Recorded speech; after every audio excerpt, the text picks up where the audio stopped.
Okay,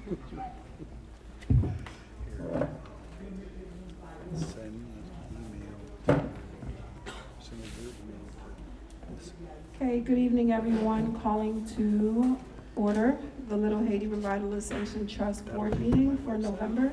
Today is Tuesday, November 12th, 2024, and it's 6:12 p.m.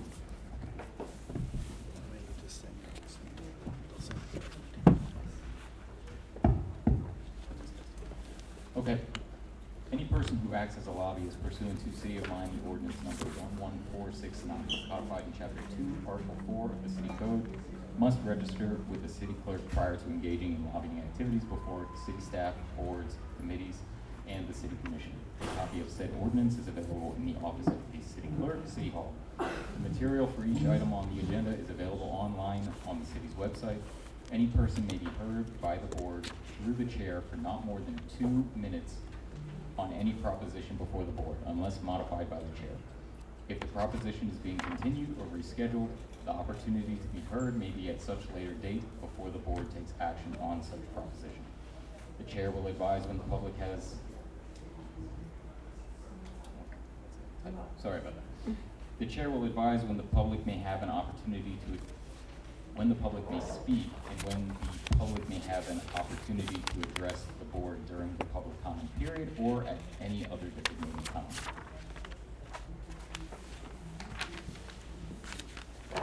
Roll call. Leslie Ann Gladorians.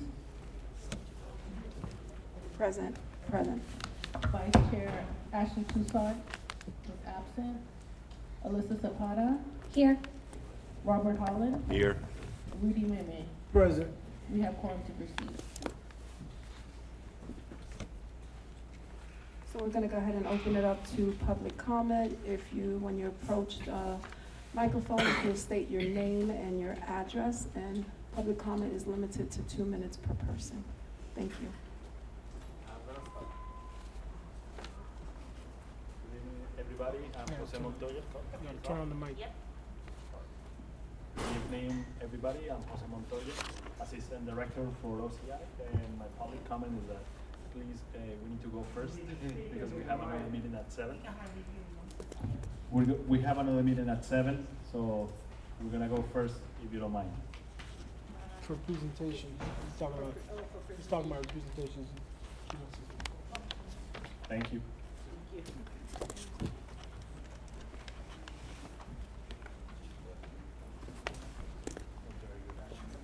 Are we okay with that?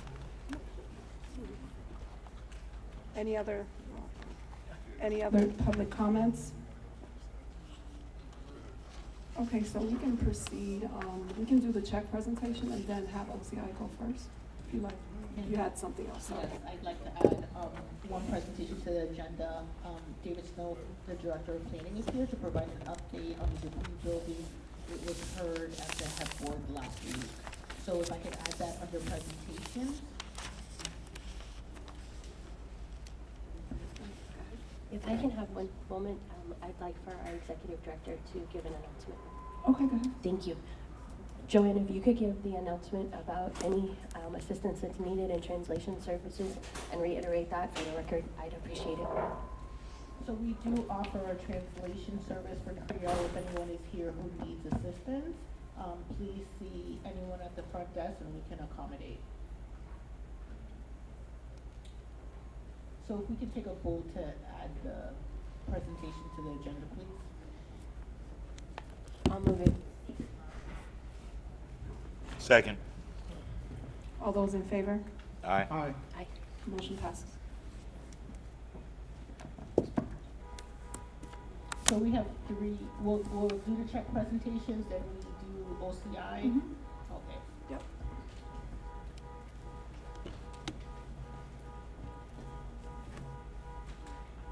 So the first person I'm gonna call up is Melissa.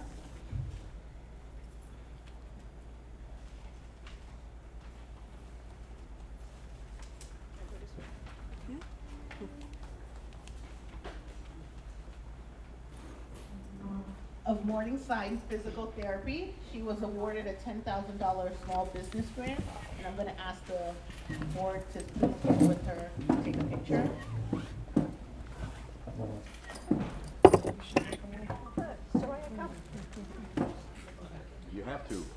You have to come hold the money.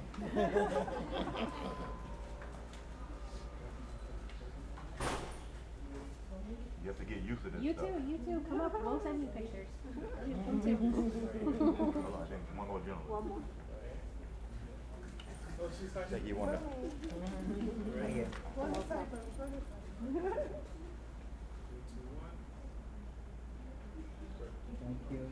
Congratulations. I'll take that.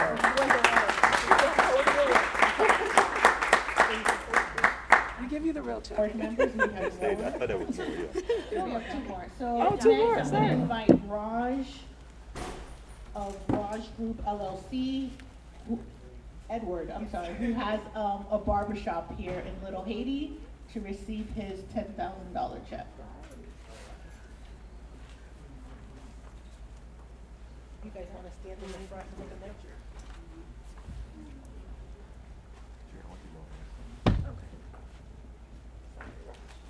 You know he can't make no money off of it.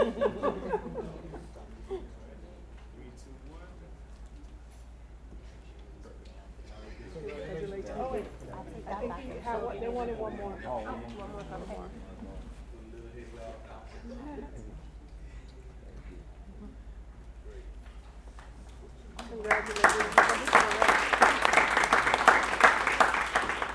And our last check is for Zimmergy. I'm gonna invite Nicole and Darnell to come up to receive their payment.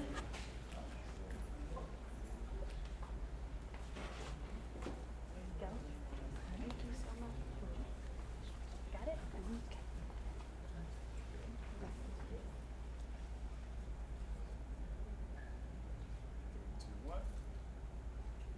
Thank you. Thank you so much. Thank you so much. Thank you so much. Have a good evening.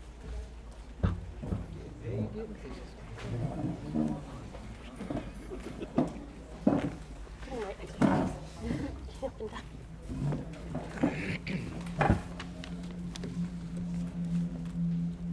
So I think we have now office, OCI Yes.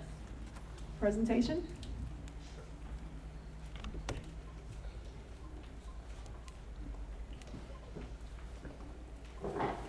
How you doing? Good evening, everyone. Well, I'm giving you the construction update. In between the two buildings, you can see we've done major excavation there and improvements to the site. We did discover, after you open up the ground, you always discover something. If you look up above you, you'll see that there's a flat roof, a flat ceiling. So all of the angled roofs drain into the flat ceiling, and this flat ceiling is sloping towards in between the two buildings. The reason that I'm telling you this is because there were two roof drains that nobody knew where they dumped until we had a bad storm, and it backfilled all of our excavation. So we had to get the engineers back out. Hey, what do we do with these roof drains? They recalculated to control that water flow and redid the drawings. Anyway, it cost us about 2 weeks in delay, but it is going to increase the drainage on the area immensely, because that was one of the sources of extra water that was flooding the area. So know that we should be pouring that back here in the next week or so. The next steps, that they'll be doweling in some rebar so we can control the slab pour, and we'll be out of there before Christmas. The next thing is the dance studio.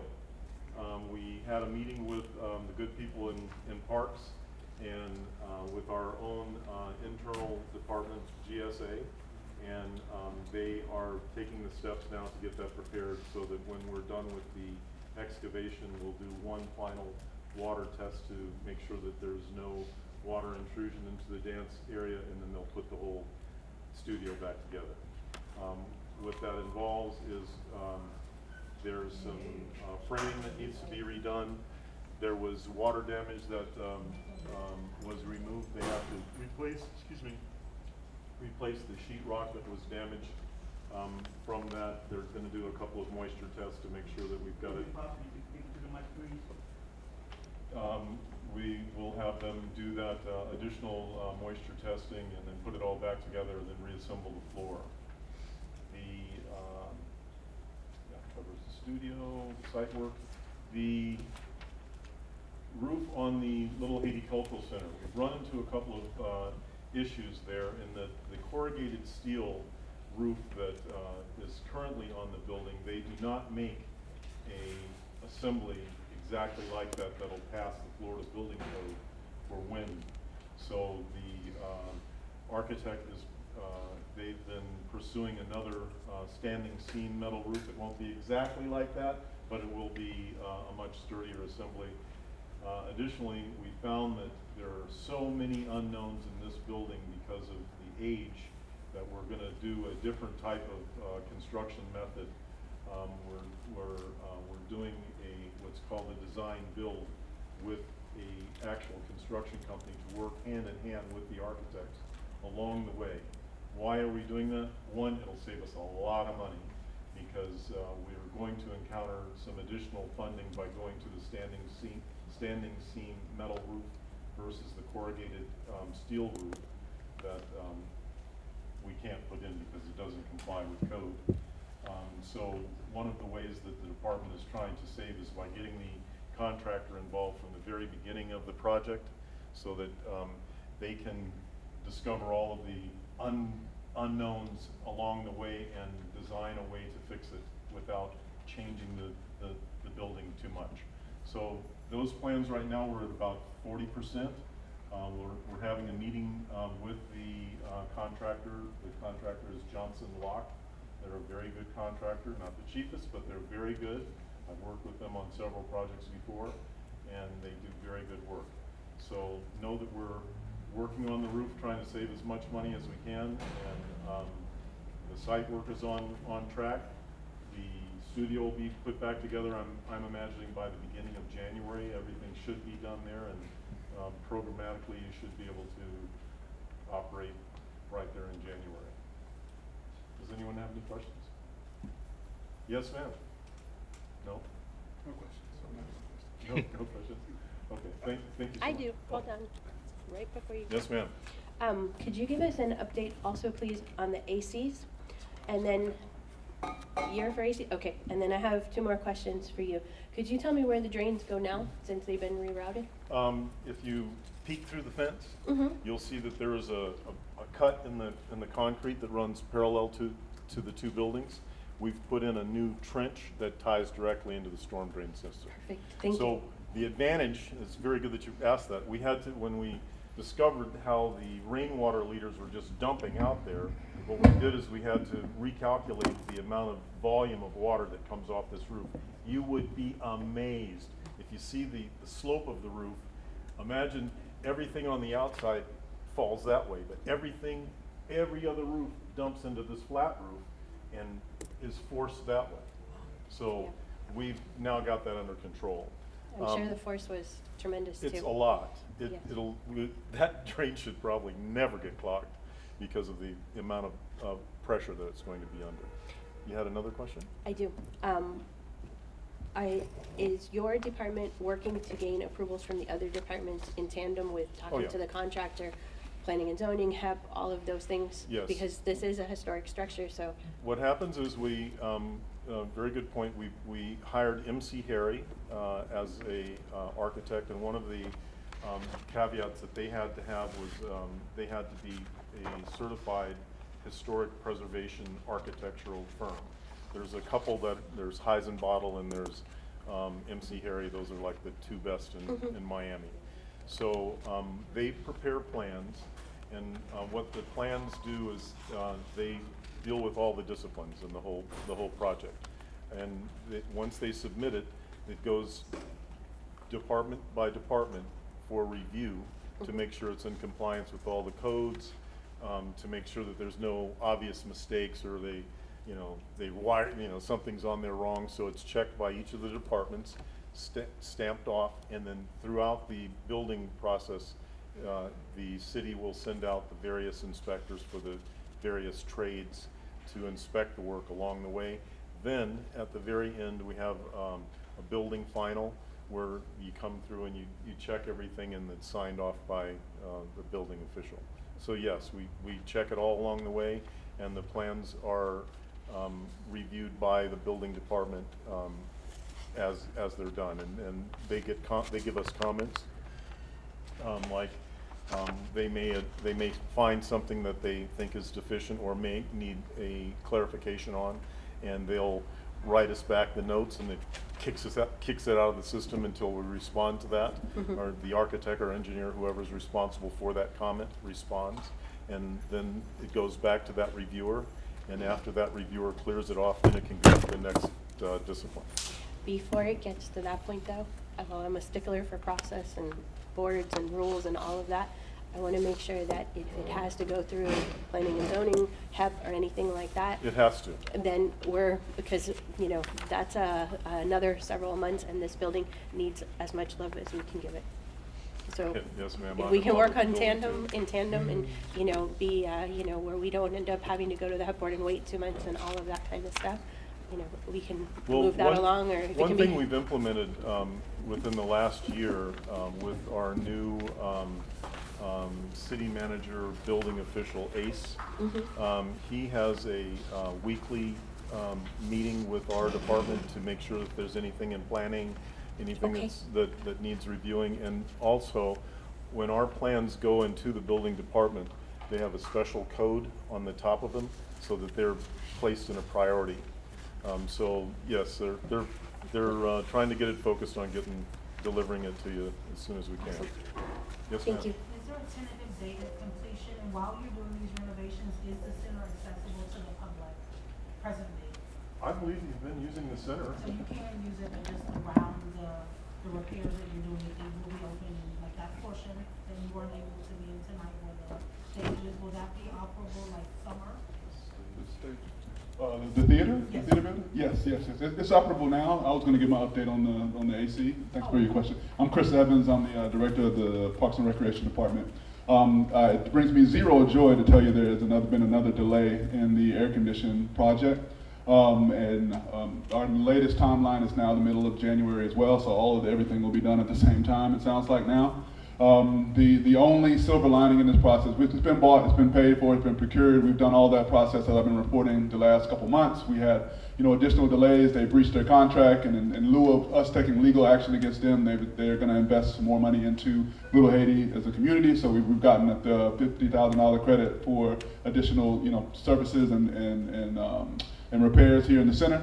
We'll be talking through them. I know the last time we had a community meeting, a strategic planning meeting, I know there's one here as well that we're going to do, but we're going to directly, invest those funds into what the community wants for the center. So we were already planning to devote some additional funding this fiscal year to the center, and we're going to continue to work that way. It's just, unfortunately, the air conditioning won't be operable until the middle of January. We still have the portable units. We're still renting them. We'll still have those available. We'll still be having events here in the center as well. When my assistant director gets here, she will provide a little bit of information on that.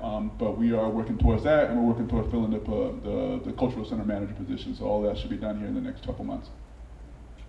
Thank you. Nope, I just wanted to know, where we were on that, and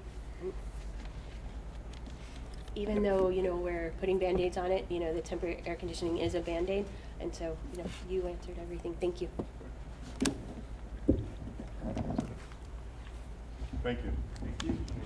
Thank you for coming. My pleasure. Thank you. So did we want to do the FIU or the add-on? We're gonna do David Snow Okay, with the planning department with the update. No in regards problem. to the debris building. Thank you. Thank you. Thank you. Bless you. All right, good evening, everyone. David Snow, Director of Planning for the City of Miami. So tonight I'm going to provide a quick update on the Dupuy building. So this has been in process for some time now, since it was demolished last year.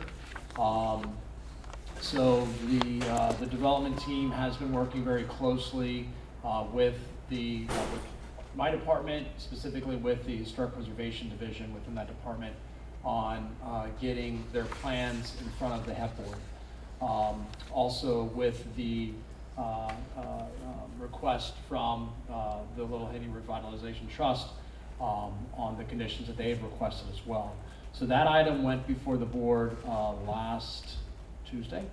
The board has recommended approval of the proposed plans with conditions. So there were 23 conditions that the board requested to be adhered to. I'm not going to read all those conditions tonight, but I will. I do want to highlight a few, especially the ones that were sensitive to this board. Item number 6, which speaks specifically to education aspect of the structure. So when the structure is completed and constructed, there's going to be an educational element about the material that was used at that time to kind of talk and highlight about that. And so that will be in place. Condition number 9 speaks to the signage of the building. So that building had some very unique and specialized signage. And so it's important that that be brought back into it for the history of that building. So that they will be preparing a master sign package that speaks to that. And that package does have to be approved by the HEP board. And then number 17 is another educational opportunity for the structure that speaks to the history of the building itself in London City, and the drugstore component of that. So there will be an educational element that, again, is still being designed by the team, but will require HEP's final approval once they complete that educational element. So that's kind of the latest on this. I do see that there is representation from the development team as it relates to the timeline when they actually put shovels in the ground for this. They could probably answer those questions best, but it has gone to HEP, it's received approval. So the next step would be the building permit process. If you have any questions, let me know. There's one back here. Yes. It's the Dupuy building. So this was the corner store. It was a pharmacy at one time.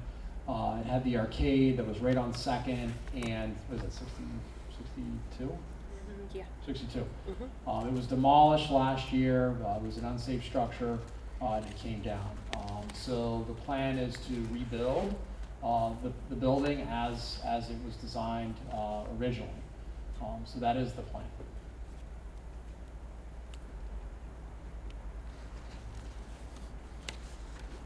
I'm good. That's it. All right. Thank you. Thank you. Easy night. Yeah. Thank you again. And now we have a presentation by FIU for the strategic plan update.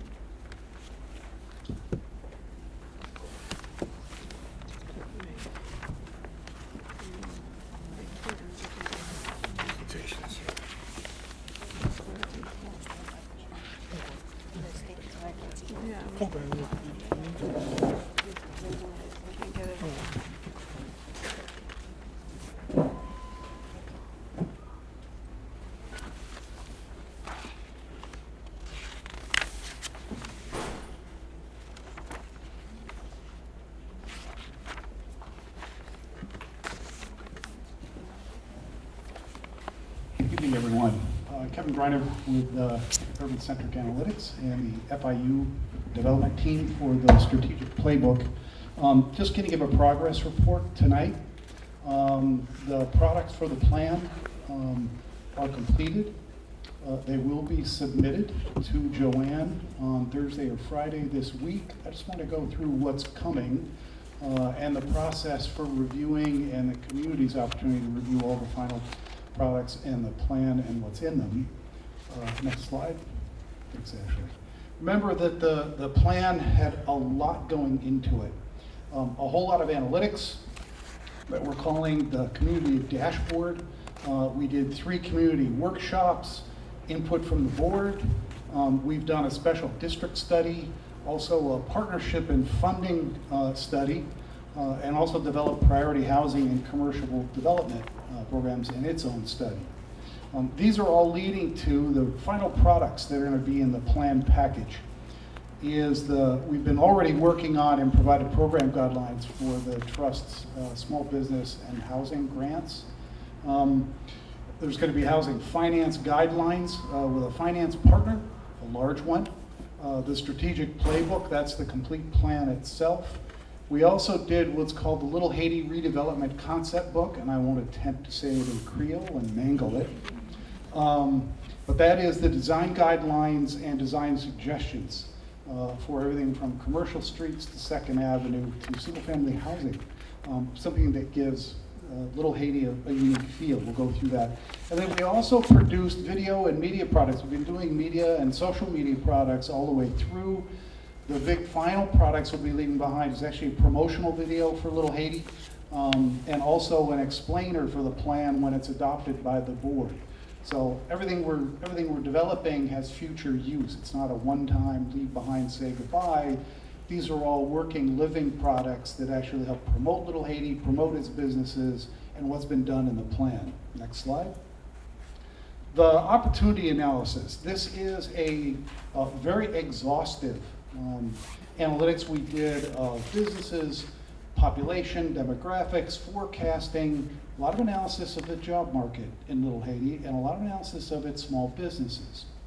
That's all playing out in our recommendations for the final plan. It's actually, what we've done is structure it as not just kind of a Bible of here's what Little Haiti is and what it might be, but it's actually a technical resource for the board and the community. The whole thing's going to be published on the Trust's new website, which we're also designing. But it's going to actually give you benchmarks and actually information as a guideline as everybody goes through. You want to create a business, here's the lead, here's where growth is happening fast. Here's the industries that's growing fastest in and around Little Haiti. You want to look at new markets. We even got employees, what the labor market's like in Little Haiti. So this is a really good, call it an operating book as you go forward for the plan and as building homes, new businesses. It's got everything from statistical analysis. We'll highlight it also with our recommendations and resources for grants, housing, business development, small business development. So it's a Bible of community development for Little Haiti going forward. The playbook is the plan document itself. Those are our recommendations for what's most important. And from the start, we've always said we're going to develop a plan that's not 500 items, but it's the most important things that the Trust can do with its resources and the community can do with its resources. So these are the most important items to get done, and we think we've done that. It's a very doable plan with major impact if it succeeds. We've also produced, that's the development concept book, these are design guidelines, and our media products as well. These are completed except for the last 2 media products. So we've been submitting that by the end of the week. Next slide. So the community dashboard, as I said, is an exhaustive review of Little Haiti, but it's also, it's looking forward. It's not about looking past, or even, it does categorize what's happening and what's going on, but it looks forward. It really highlights the most important things to do in Little Haiti. Next slide. Some of the things that I want to highlight out of that, just a couple, is that we've taken a long look at Little Haiti. We've looked at the market area for Little Haiti, which is a 4-minute radius from the community center and everything that's happening there, compared those against the city of Miami, the county, and the United States. So you can see benchmark exactly where Little Haiti is. Next slide. And some of the things that come out of it are really pretty astounding. Within that 4-minute radius, the market area, Little Haiti, 4 minutes from here in each direction. 4-minute drive, it's less than 4 miles. There's $51 billion in total business sales. There's $34 billion in new opportunity. That's sales that are happening that's from businesses outside the market area. That could be usually taken up by businesses inside Little Haiti.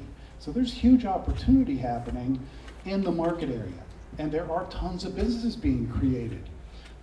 We've actually highlighted, that's what I mean, this is a real guidebook on going forward. We've highlighted the fastest growing industries in Little Haiti and the market area, so that targeting those for if you're a business, you want to know what's growing, what your suppliers, your supply chain looks like, you get a picture of that from the analysis. And by 2030, over 7,000 new jobs will be happening within this 4-minute radius right here from the community center. So there's lots of economic activity taking place. Next slide. The issue is, and you can't see the text from here, but we've even highlighted the fastest growing and what are going to be the most jobs created, both jobs that require a high school diploma and jobs that require a college degree. And we've highlighted, actually really targeted in on those jobs that don't require a high school degree but pay more than the county median wage. And so you can see exactly what those are. As the trust develops its training programs, its workforce training programs, these are the industries, these are the types of jobs, these are the occupations to target, so they really use their resources, and residents get a real good picture of what's growing quickest right nearby. Within just the jobs that pay more than the median wage and require a high school degree, by 2030, there's going to be 1,200 new jobs in that 4-minute radius. There's opportunity. The challenge is that right now, residents of Little Haiti aren't competing for the jobs that are being created, even right nearby. Only 4% of every employed resident who lives in Little Haiti, only 4% of them actually live and work in Little Haiti. So Little Haiti as a community is getting up every morning and leaving Little Haiti to go to work. And others are coming in to take the jobs that are here. And the other surprising thing is the number of, there are some very big businesses in Little Haiti, 3 of which are billion-dollar companies with locations and or a headquarters. Magic City's building one of them, right here in Little Haiti. So there's opportunity to be found. Again, it's getting residents and small businesses to compete for that business that's here. $51 billion worth of sales every year. So the opportunity is here. Next slide. We're even targeting, for purposes of housing, concentrations of where vacant properties are, so the trust can zero in on where it can spend its money best and have the biggest impact. Again, guidebook, really a playbook on what the trust can do as it goes forward. Next slide. We did the workshops, and we really take to heart public engagement. And so what came out, the advice, the recommendations, and the ideas that came out of all of the workshops and all the engagement, plus the board retreat, you're going to see them directly in the final plan. There were really some very, very good ideas, really excellent input, and that reflected in the plan. Next slide. The board retreat as well. The board actually was very, very informed and very productive input into what is the final plan. Next slide. We did do an extensive look at special development districts and if they could be used to leverage what's happening here in Little Haiti. And there are. The good news is there are 2 major special districts already in place, but they're just not tapped in terms of using the resources. They're federal programs with lots of money that actually ends up for housing and for small business development. And we've shown how those can be tapped. We've actually are making some recommendations on how the trust can organize for a long-term funding stream. Now, those will take longer time to do, but there's a couple of options for the trust to build a more permanent long-term funding stream, which it needs. We estimate that in the next 10 years, really, for the trust to accomplish all of its goals, will take a combined investment of about $110 million. Now that's not all trust money, it's not all public money, but that's combined. Public, private, homeowners buying homes. About $110 million will make a significant impact. And we believe that through the funding study we've done, we've unlocked some partners who are ready to come to the table with some very significant funding. So again, the playbook is a playbook. Prioritizing also where and what kinds of housing I think the real focus, it's a, I don't know, bad news, good news kind of picture. There's a new housing proposal. That's going to be 5,000 units of affordable housing if it gets built. That's a good thing, but how do we ensure that Little Haiti residents get their place in line for those units when they start going up? The downside is that it's going to add to the population of Little Haiti, and so we need to do everything we can to preserve even more quickly, really accelerate the preservation, culture, identity of Little Haiti, because it risks with all this new population, you're going to have more pressure, more buyers. So kind of a bad news, good news. A lot of affordable units, but again, it's accelerating that interest in Little Haiti. Next slide.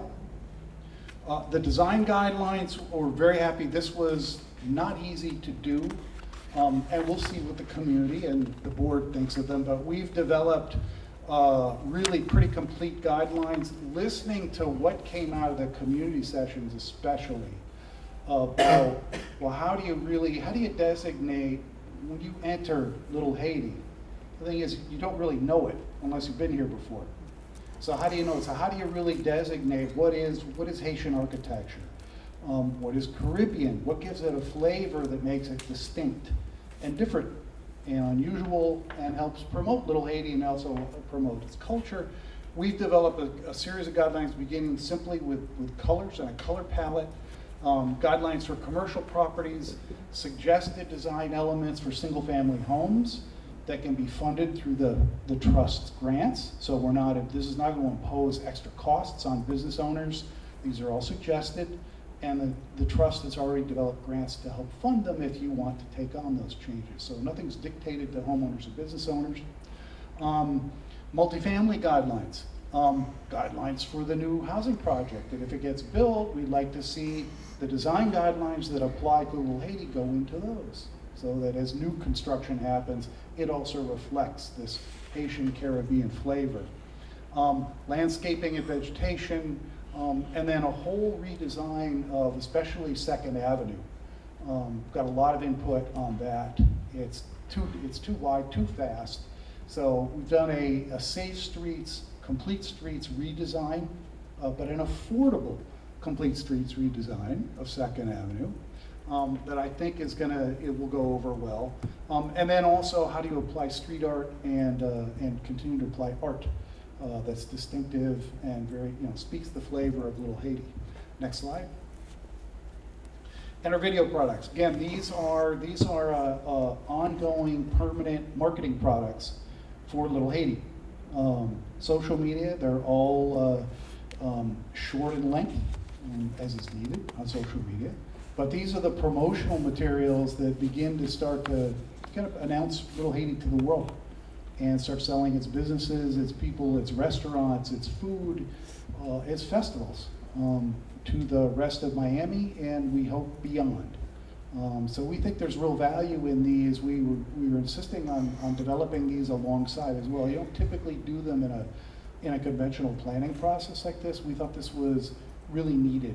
And it's going to, I think, be a great lead behind and a great tool for the trust to work with. So this is all going to be dropped on Joanne's desk at the end of this week. And the process, next slide. The process going forward, and correct me, Joanne, we'll submit the documentation, the products, except for the final plan video, because that can be done until the plan's adopted, you know exactly what's in it. The final promotional video, but everything else is submitted. There's a staff review. Then we're going to do individual meetings with the board members to go through it and get the board members' opinions on the plan and its components. We'll then revise the document based on staff and board input. And then the final kind of community element is then an open house where the community gets to come in and really give its evaluation of the final plan. And so at that point, although we make the changes based on all the comments that come back in, and the board has its opportunity then to approve the plan, hopefully before the end of the calendar year, I think is a reasonable schedule. Yeah. So, have a final plan. And like I said, we were very conscious about helping to develop products, not waiting for the end of this plan, but helping the trust get off the ground with its grant programs and start to move things that way. So it's been a kind of continuously moving process, and we're looking forward to the last open house where everybody's come in and give their final comments on it. Thank you.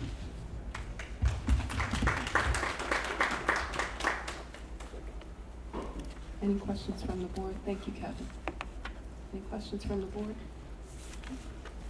Thank you. I'm sorry, Kevin's name? What's his last name, Kevin? Grimer. Oh, okay. Somebody in the back trying to get you. Is somebody You got a question in the back?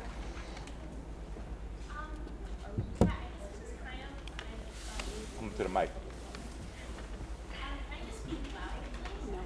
We have to make it on the So record. we had public comment. Do you have a comment? Because we would have to reopen public comment. Oh, I had a question. Okay, we can reopen public comment. We didn't have a comment because we didn't know he was gonna say all of that. Now your brain is going, you have 100 questions now. No, so what happens is, the way the agenda works is that you look at the agenda and you have your comments before the presentation. So I will open public comment for 1 minute per person. So you can come on this item. Yes, you can come up. Yeah, go ahead. You say you had a question, so we can hear you. State your name and your address. Thank you. Oh, hi. My name is Shiva. I just have a question. Because seeing this playbook, it's my first time. It's also my first meeting.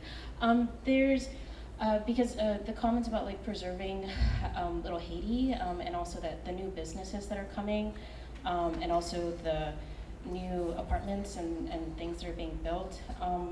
I just wanted to know, like around like 79th Street, there's like a couple of businesses that have opened up that are actively calling the area Little River instead of Little Haiti. So I just wanted to know, in this playbook, to sort of preserve and promote Haitian culture that again makes this neighborhood from 54th Street to 79th and 74th.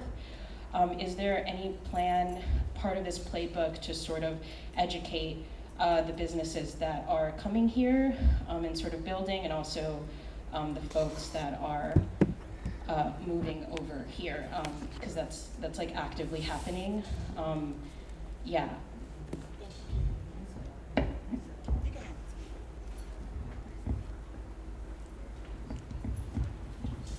Yeah, and not to make it any better, the Herald keeps calling it Little River too. They refuse to call Little Haiti. It's infuriating. A few of the things that we're recommending is changing signage so that Little Haiti gets its own unique signage, and to rename them in Creole and name them after prominent Haitians, both past, present, and future. So it gets its own signage, it gets its own design guidelines, especially 2nd Avenue and the major avenues start to get its own colors, design, gets a different architectural flavor. Also entrance gateways, so that when you enter from the south on 54th, from the east and the west, you're going to get some type of marker. We've given some choices, but either an archway, a major marker that says "Welcome to Little Haiti," instead of the only sign that says you're now leaving Little Haiti. I've always thought that was interesting. But yeah, as many design elements as we can. And one of the things, and the board will need to approve it, but we've had a suggestion that I think is interesting and worthy of discussion, is to on official signage, and maybe even the name is not even. We've been told it might be a really good thing not even to use Little Haiti anymore, but use TIT. TIT, and really, I mean, we call Little Haiti. We're going to call Little Haiti. I think that's something worth discussing. Well, but you can. It was given an official. It was designated as Little Haiti with official boundaries and official name as Little Haiti. But there's nothing stopping the board from using TIT as, you know, in anything it produces, or events, or signage, or any of that. And that's been suggested to us. It's something else we're going to discuss with the board members. Question. You just said so for public comment, and then Is there somebody over there? Sorry. I can talk? Okay. What you said is just so overwhelming. It's just a lot to really take in and to breathe. I know that everyone sitting here is an officer, but who is the community liaison that's going to make sure that the little Haitian mama or the Haitians that have moved away, that have been a part of this community, really take hold? Because what he's talking about is significant. And if you look in this room, I don't think we represent 1% of the people that live here. So who's the community liaison that's really boots on the ground, that's making sure that every single resident that is a part of this community is on board and doesn't get left behind because the train is leaving the station? Here, I'm looking like, what? 51, how much? What's happening? What's being built? It's a lot to take in and to conceptualize. So even if that position isn't available, a community liaison person that's able to give actual data about the people, the business owners, and who really knows and understands outside of this little small group of us here, who really knows that this big change is happening, to make sure that the residents that really deserve that opportunity in those businesses, because like he said, people from outside are already here and they're benefiting, while people that live here have no concept, none. So one of the things that the board, and I'll respond to that, the board made a decision really early on in our inception, was that the community liaisons are everybody in this room, because the board can't do it on its own. That's just the true reality. We have one executive director. We have, what is Ashley's position? I forget. Special projects. And then we have one admin. And we also have to understand that we have to live within the boundaries of our budget. But we really ask for everyone that comes and attends these meetings to assist us in being that community liaison. Call someone, bring someone to the meetings. We will definitely be able to provide additional information in different forums, because I know not everybody can come to a meeting on a Tuesday evening at 6 p.m. So I know it's really hard for those that live in Little Haiti. You know, there's other obligations, but please tag your friends, tag your neighbors who you know are the moms and pops that live in this area that may not attend a board meeting. Please have them to join so they can get the information. It is definitely in the board's intention to make sure that information is going out that really happens the way social media is happening. We plan to do that. That's part of the strategic playbook. But we ask everybody in this room and anyone who comes, because we see who comes. You know, there are some people who come every meeting, and there are some people who come once in a while, but we ask you guys to work with us and assist us to be that community liaison. Because I think if we work together, we can really make a bigger difference and get out to the community that needs the information. In addition to that, if I can, the reason we paid for this plan, this study, was so that the community would know about it. It will be placed on the social media website that people have access to, so you can turn people onto that website. They can get all the information about what goes on with this board. This board has very finite, limited money. This is not the city of Miami. You still have a city commission and everything else that you have to deal with, or a city commission that deals with the major issues. We can make recommendations on some things, and we can probably give some little grant dollars here and there. But the bulk of the major issues will probably be much bigger than what we have an ability to deal with. But by at least putting this plan together, that people can see it and embrace it and see how it grows, and it has this potential of creating a place where people can live, work, and play and still respect the culture and the history of the Haitian community, it's important that you embody what's in this proposal and what's on that website, and you get others to look at it and see how they can get involved in spreading a bigger word to get people more engaged and demanding a greater change and a greater purpose for the area. But when you think about government, period, there's something that's always going on in the community, and most people don't know what's going on in the community. So there's no way you're gonna make sure everybody knows. What we can do is create a platform that puts the information out there and hope that others will encourage people to garner that information and do something positive with it. So we've done that with this small group and this limited amount of funds that we have to try to bring that purpose to fruition.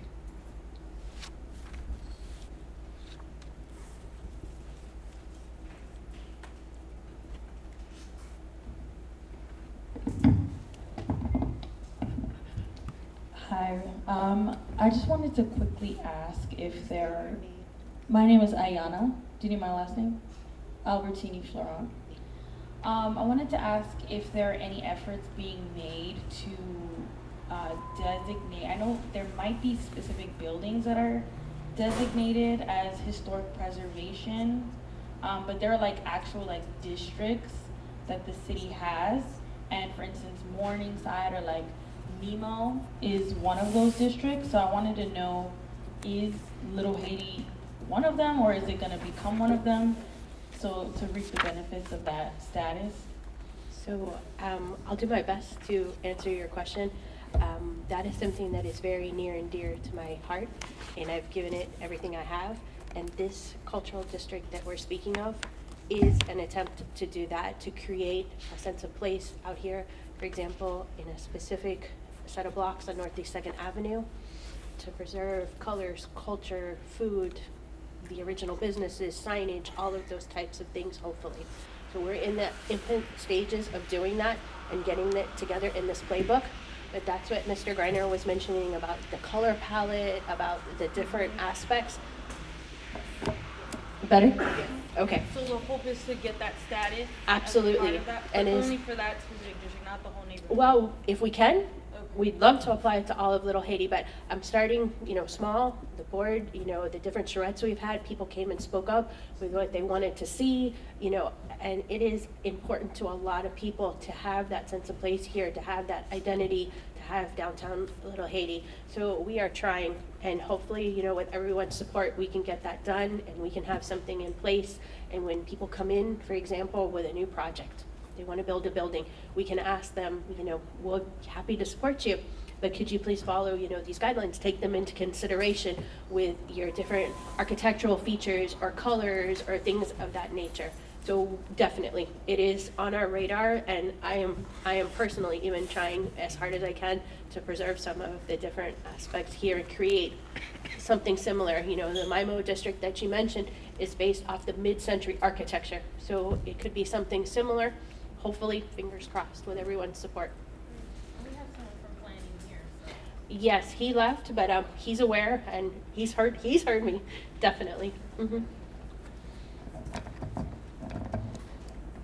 Any other comments for the FIU presentation? Thank you. Thank you, Kevin, again.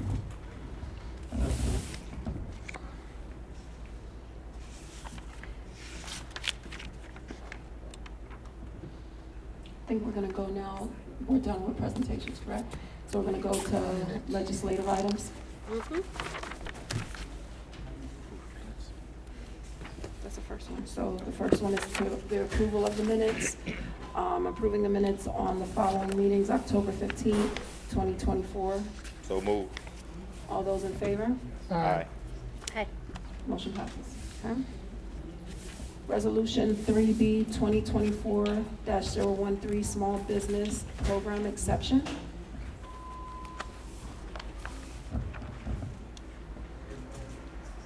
So, for this item, at the last meeting, we brought forth an exception for the Small Business Grant Program for National Group Realty, which is a small business property owner located on Northwest 2nd Avenue and 62nd Street. The exception is to increase the amount of funding from $20,000 to $40,000, based on the fact that there are additional work that needed to be done to the parking lot to improve the drainage system and the asphalt in the parking lot.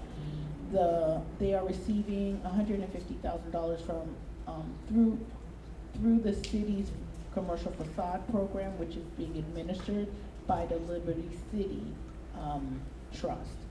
And so the board had a discussion in regards to whether or not there would be a covenant or additional requirements placed on the property owner due to the increase in funding.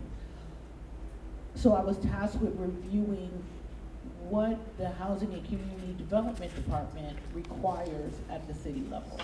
And upon review of their grant agreement, there is either not a covenant or any requirement as far as the property or business remaining open for a certain amount of time. However, in the trust small business grant agreement, the business owner is agreeing that the small business will remain open for 2 years after the grant funding is received. So the recommendation now is that for this exception to be granted for the dollar amount of $40,000 and expanding the limitation that the small business stay operating for 2 years to expand that from 2 to 4 years. So that is the resolution that's before you today. So in essence, Joanne, because we are providing an exception, granting double the amount, we're doubling the actual covenant or the agreement that stipulates they will stay in operation for 2 years. And what happens, for an additional 2 years, so a total of 4 years. So, Correct. and what happens if they don't? The grant document stipulates that the amount of the grant is immediately due back to the trust. Okay, not on a prorated amount, it's just all of No, it? it states, we reviewed the actual language and it states that it's immediately, they're like in default under the Understood. grant agreement, and then the dollar amount is immediately owed back to the trust. Okay.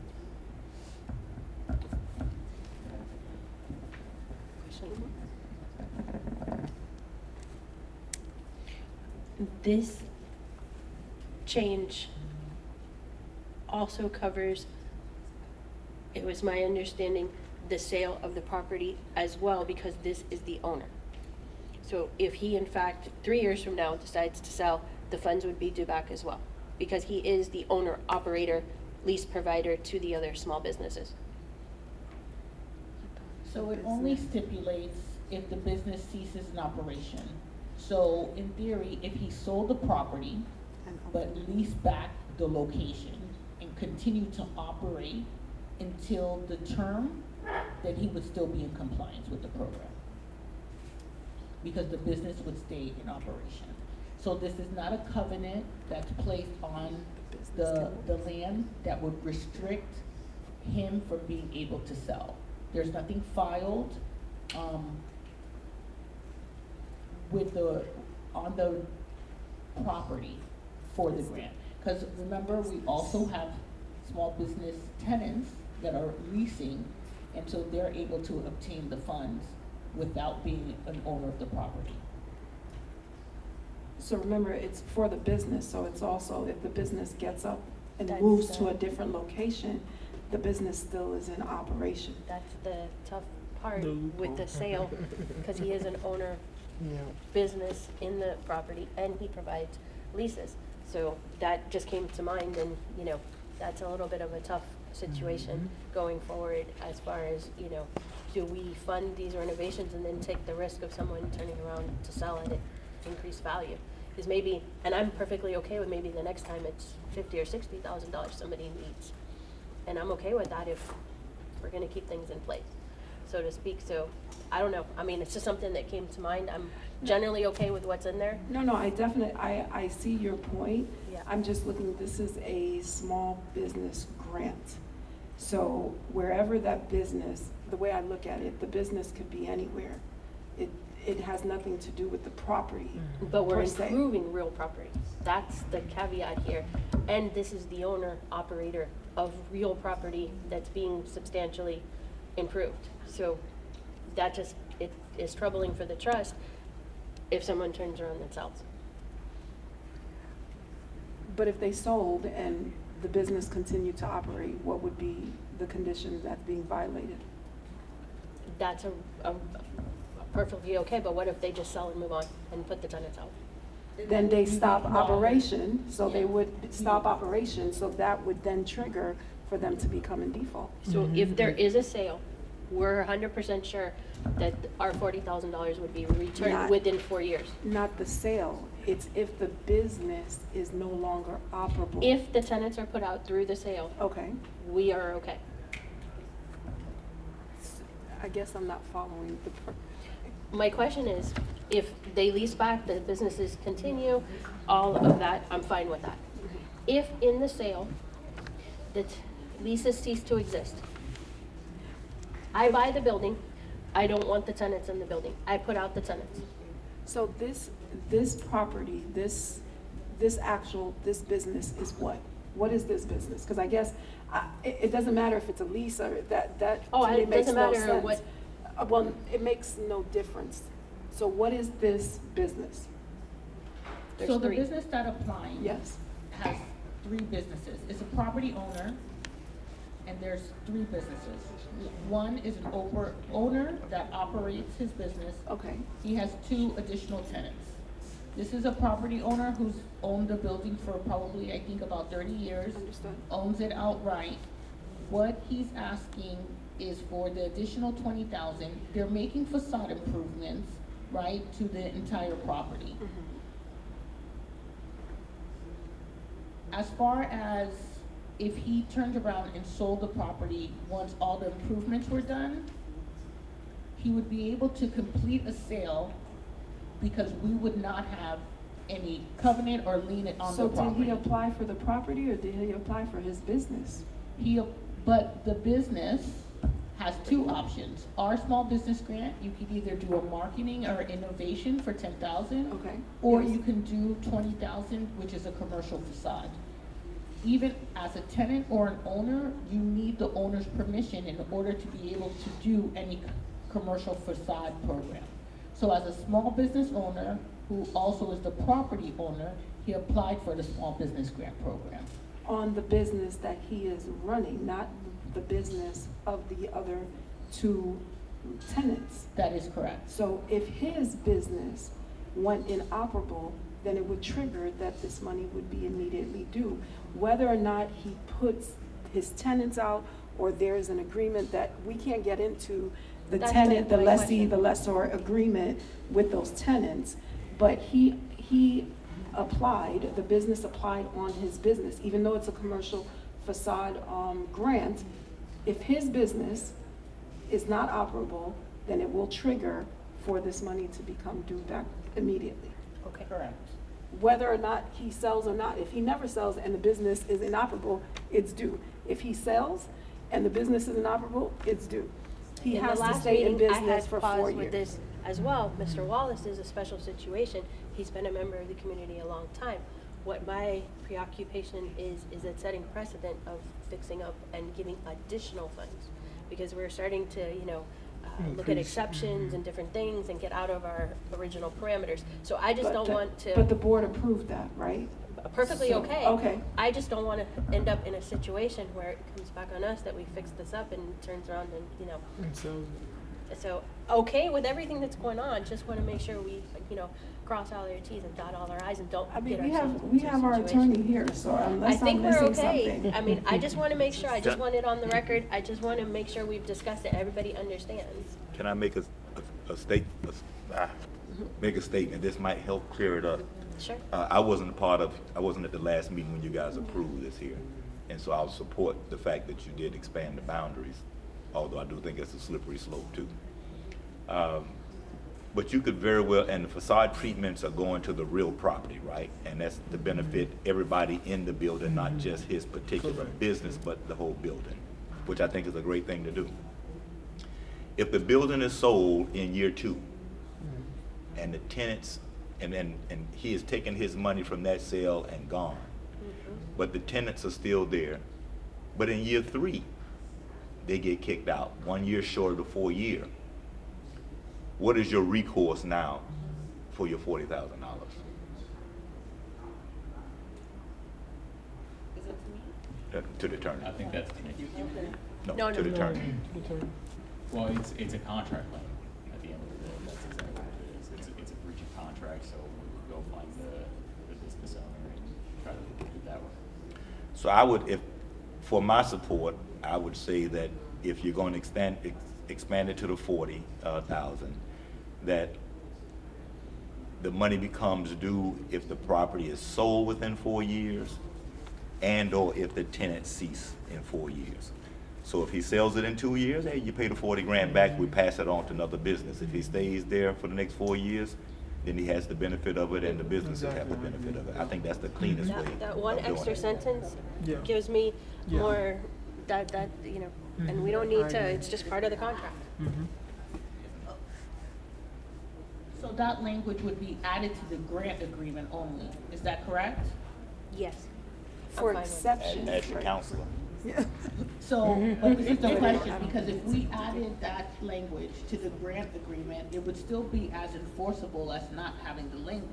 Because we wouldn't be able, it wouldn't be tied to the property. You can always do a lien. That's nothing that keeps you from doing a lien. So, A as no interest lien per for the 4 years. conversation at the last board meeting, we wanted to ensure that whatever we implemented was similar to what the city was implementing with their facade programs. But the city wasn't expanding theirs double to accommodate somebody, right? But the city does provide 50,000 per business. And so that's how he is able to get the 150 for the other renovations that are being done to the property. What is the city's pool of money versus our pool of money? That I don't have the answer. It's not even close. And so if we're trying to find a way to accommodate, and you have to work with us if you want the 40, or I'll be making a motion just on the 20, and I'll be honest about that. But if you want the 40 and you agree that if you sell your property within 4 years, you have to pay the 40 back. Whatever you sell that property for right now, and I'm being honest with you, that's your decision, will be a whole lot of more money than what the property is worth today, even when you add the other subsidies in there. So if you had to pay the $40,000 back for somebody else to get help, just like we're trying to help you, I think that's the right thing to do. We're willing to help you with the condition that if you sell it before 4 years, you have to pay that $40,000 back. If the tenants get kicked out between that, well, I wouldn't even tie it to the tenant since it's a whole building improvement, because sometimes tenants may feel like, well, you can't kick me out, so I'm not paying rent. If you have a legitimate reason to kick a tenant out, you have a legitimate reason to kick a tenant out. But as a way of accommodating you, I want to make sure that it benefits you and you stay there to operate this business in the community with the improvements. If for some reason you sell it within 4 years, you give us the 40 grand back. And I can tell you 3 years from now, 40 grand in 3 years is like 20 grand 3 years from now. It ain't the same. You're like, all right, I'll write that check any day.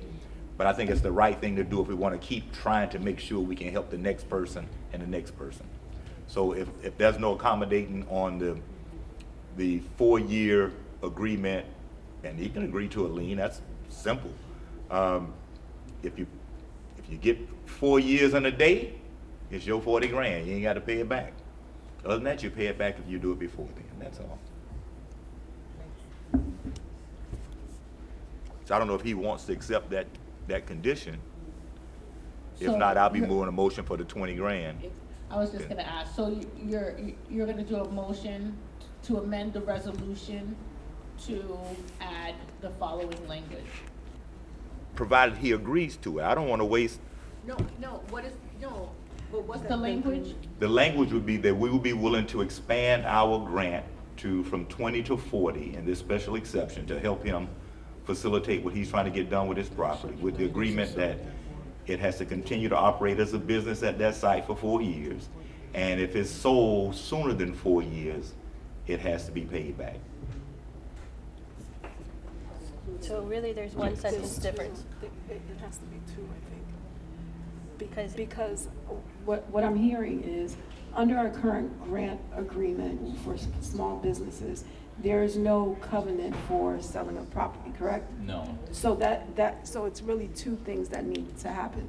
So I think, one is because we are amending or providing an exception to our current grant process, we have to amend that, right?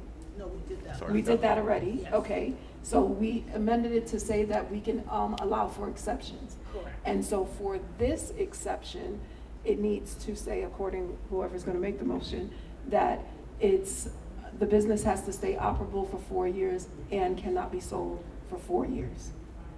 That one sentence difference, the sale part. But the thing that, Mr. Holland, the thing that though is happening also is this is being handled in-house, which we want. Instead of having to go through more administrative stuff, we're able to, handle this. I guess the question becomes, is the contract that these folks are entering into sufficient? So I guess that's the question. We've been handling it that way already and we're comfortable. So due to the one sentence addition of the sale, we're still okay as long as it's agreed to. It all depends on how you want to secure it, right? So that's really the question. If, as Board Member Holland pointed out earlier, right, your current contract, your current mechanism to recover the fees is a breach of contract. So you take them up on a contract claim, you go to court. It's less secure because, the business could go under, you have any number of reasons why. Disappear. Uh-huh. Right, it could disappear. So that's less secure. However, if you put it on the property in the form of a covenant or a lien, then you attach it, right, and it sticks around regardless of whether the business goes under or not, right? It's attached to the property, so whoever buys or sells it is gonna have to clear that lien in order to buy or sell. So it's a little more secure than a contract. And it's no different than what you do for your first time home buyers program and all that stuff. You put this money out there and there's a condition for 10 years on some of those. I wouldn't, I'll say it anyway. I think the concern is that this is a unique situation where the business that's applying for the grant also happens to be the property owner, and that's not the typical scenario. So I think what they're trying to avoid is creating a policy where we have a covenant on the property for this specific circumstance, but then not for anyone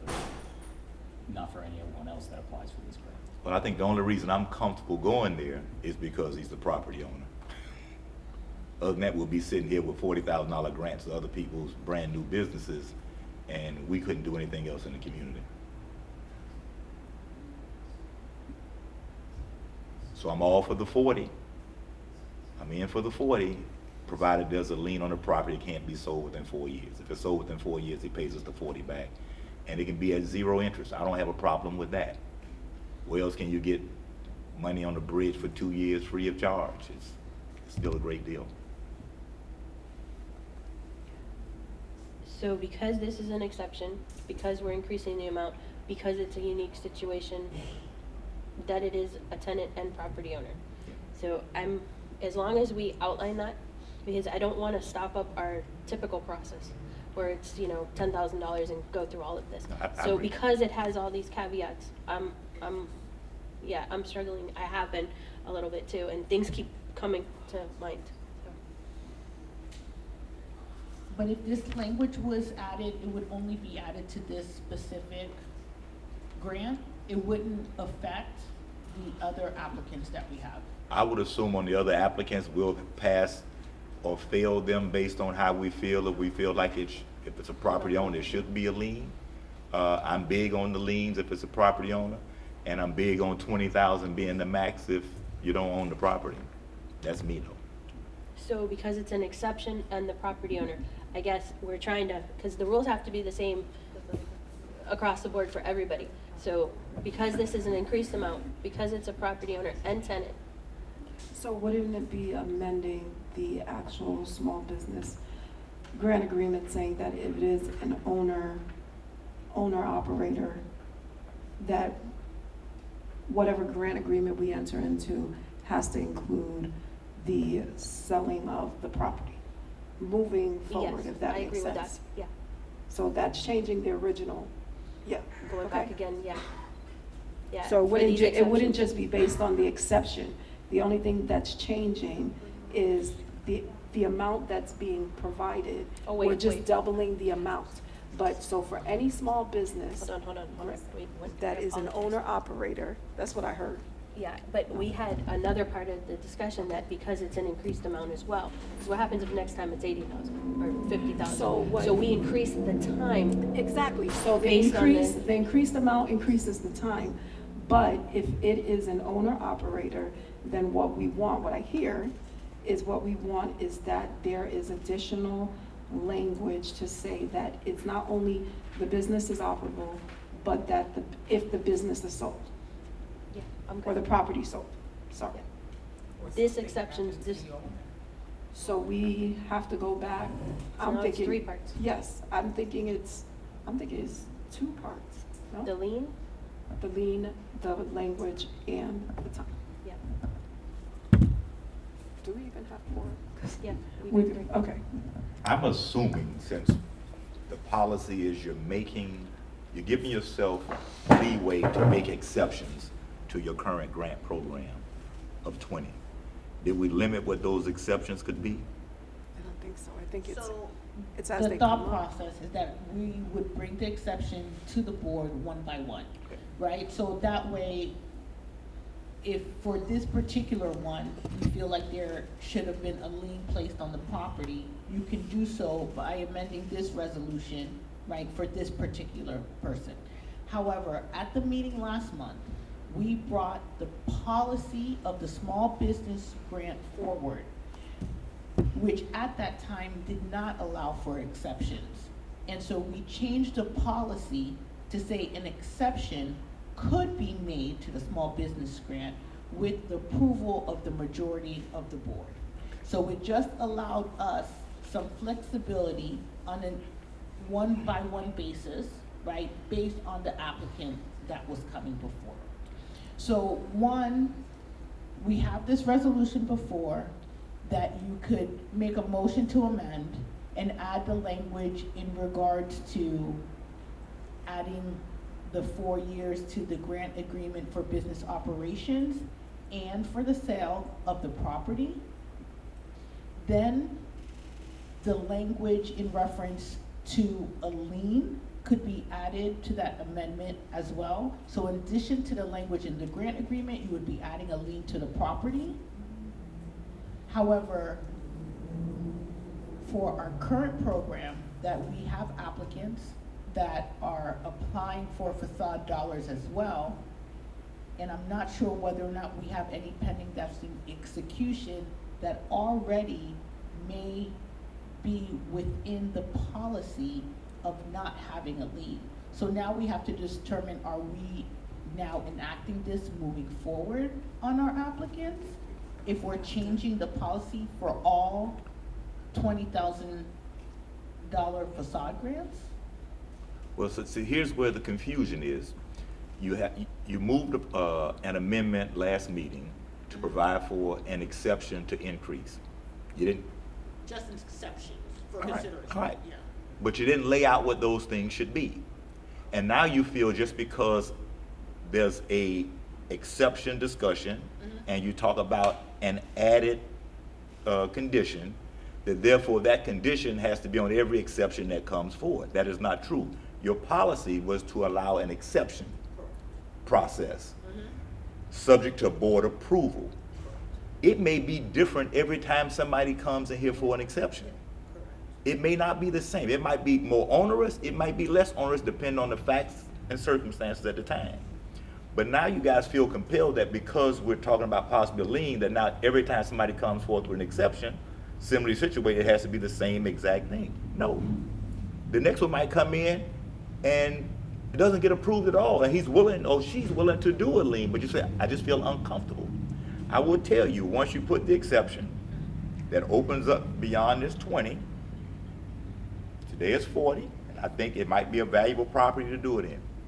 And it's gonna be 50 and 60, and it's gonna grow. And you don't have the funds in this pool with this entity, just because the city can do 50 and 60 and $150,000, that's where all the tax dollars of these folk are going to. That's where your money's coming from. This is coming from a project across the street. It's gonna be a finite amount of money that you can impact in this community.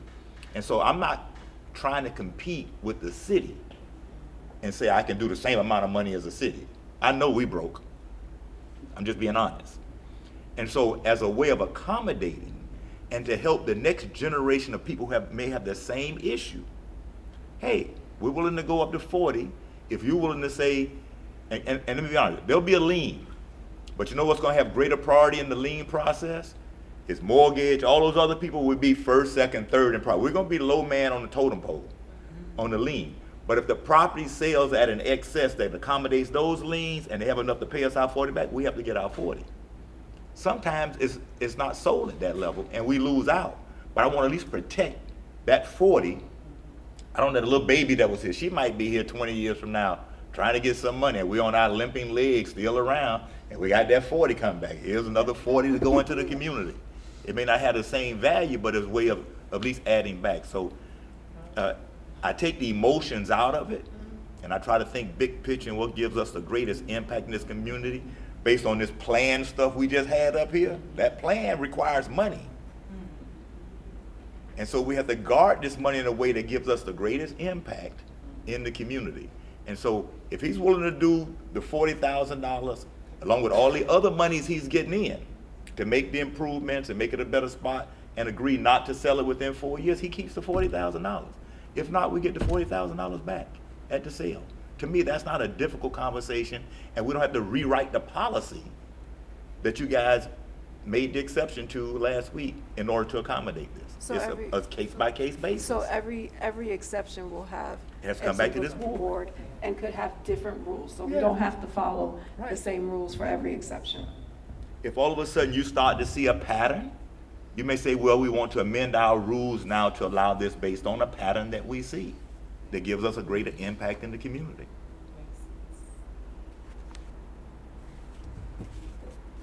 Can we do that? Yes. Okay. I think what happened is that the conversation regarding the policy got muddled with this exact exception. So if we could just have a vote with your amendment, Robert, if you can give me the language for our records, and then we could just vote on the exception, and then we'll move forward and then in the future, as we have exceptions, it would be dependent on the board. I will support the motion to increase the grant to $40,000 with the additional condition that if the property is sold within 4 years, the money has to be returned back to the trust. All the other conditions stay intact. And the security you want on it? A The lien. covenant? A lien. Okay. A lien.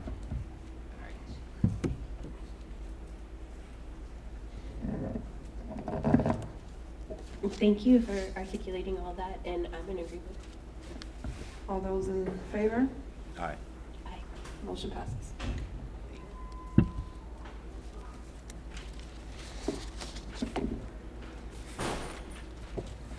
So we're gonna be doing the exact same process on the On next. okay, all right. On the next Here we program. go. Herein So lies the now exception. we're coming to our home rehab program, which in the home rehab, there is a process in which you can ask for an exception.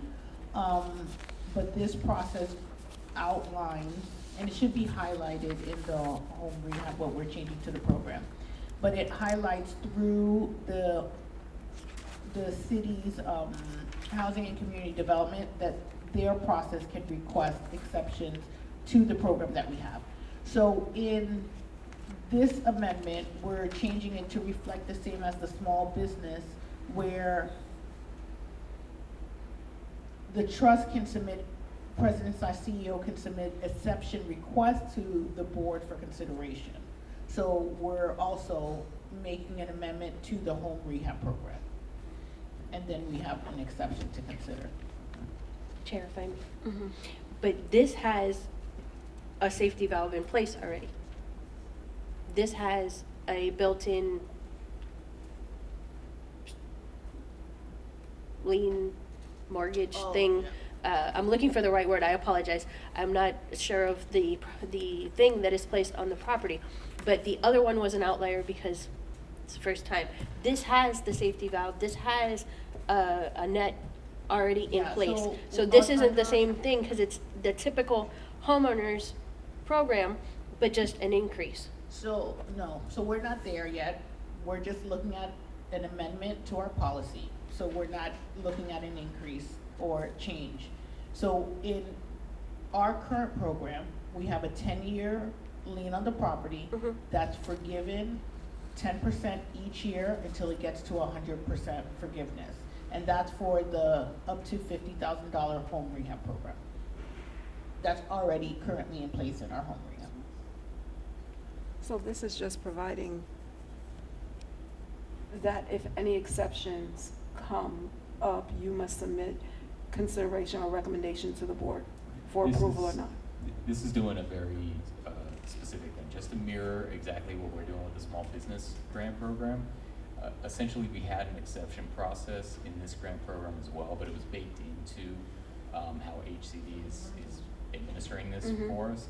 So the exception had to originate with them, and it didn't have any flexibility for us to bring our own exceptions. Got it. So we just added a line to allow us to bring it just like the small business grant. So this is Subject to board administrative approval. Right. function, Yeah. just to even have the ability to bring the exception, yes. Right, Okay. and that's the only change to this. I'm good. The only thing, I don't have a problem supporting the exception, but it kind of lets you know, on the homeowners, we have the lien, so that if you're gonna do the businesses, who obviously should be generating more money, they should have a lien as well.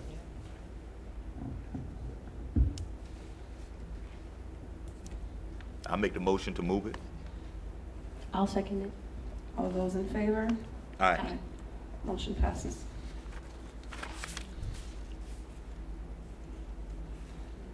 So the next item is an exception for the home rehab. We have an applicant who qualifies. I know it was gonna happen. I'm sorry. But that's I'm why sorry. I have to make the I'm amendment so sorry. we can then read the resolution, Robert. Oh. So we have an applicant who meets our qualifications. The reason, with the home rehab, we do require for the applicant to apply to the city program, get denied, and then come to the trust for our program. This applicant meets the income certification and the other requirements for the city's program, except that it is listed as a triplex because it has a single family property and it also has a duplex on the same folio. So because it's listed in property appraiser as a triplex, this applicant was denied a home rehab by the city. So now we're bringing this exception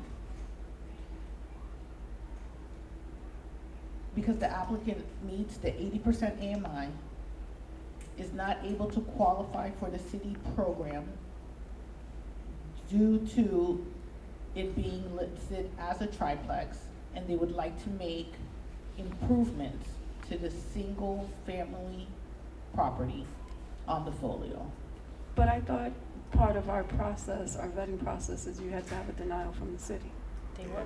They They are were. denied Okay, so why do we need an exception for this? because our program is only for single family and duplexes, and this is listed as a triplex. So the exception is for the triplex. For the, yes. You opening the wings. Okay. I remember, I just remember us going through this conversation when we were, implementing this, so. Was there some, mic check, mic check, mic check. Yes. Was there a list of what those improvements were? Do we know what that is? I don't know if I have that. No, because we haven't gotten to that point in the process because they were already denied by the city. So prior to us going down the roadway of which the city manages that process, as far as dealing with the contractors, getting the quotes, and that, they will do it once we have approved for them to move forward. So They're you're not saying- gonna enter into, go down that road, because according to them, this is a denial, and it shouldn't be worked on further. But on the application, they didn't list anything that they were seeking funding for? I mean, even if it's not approved by, you know, inspectors, contractors, or anything, they should have listed, I want windows, a door, bathroom, I'm not sure.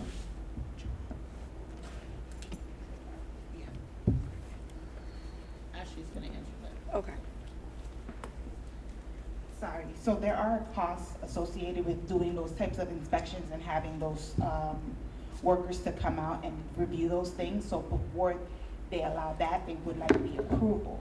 Sorry. Hold on, and I apologize for interrupting you, but something's getting lost in translation here.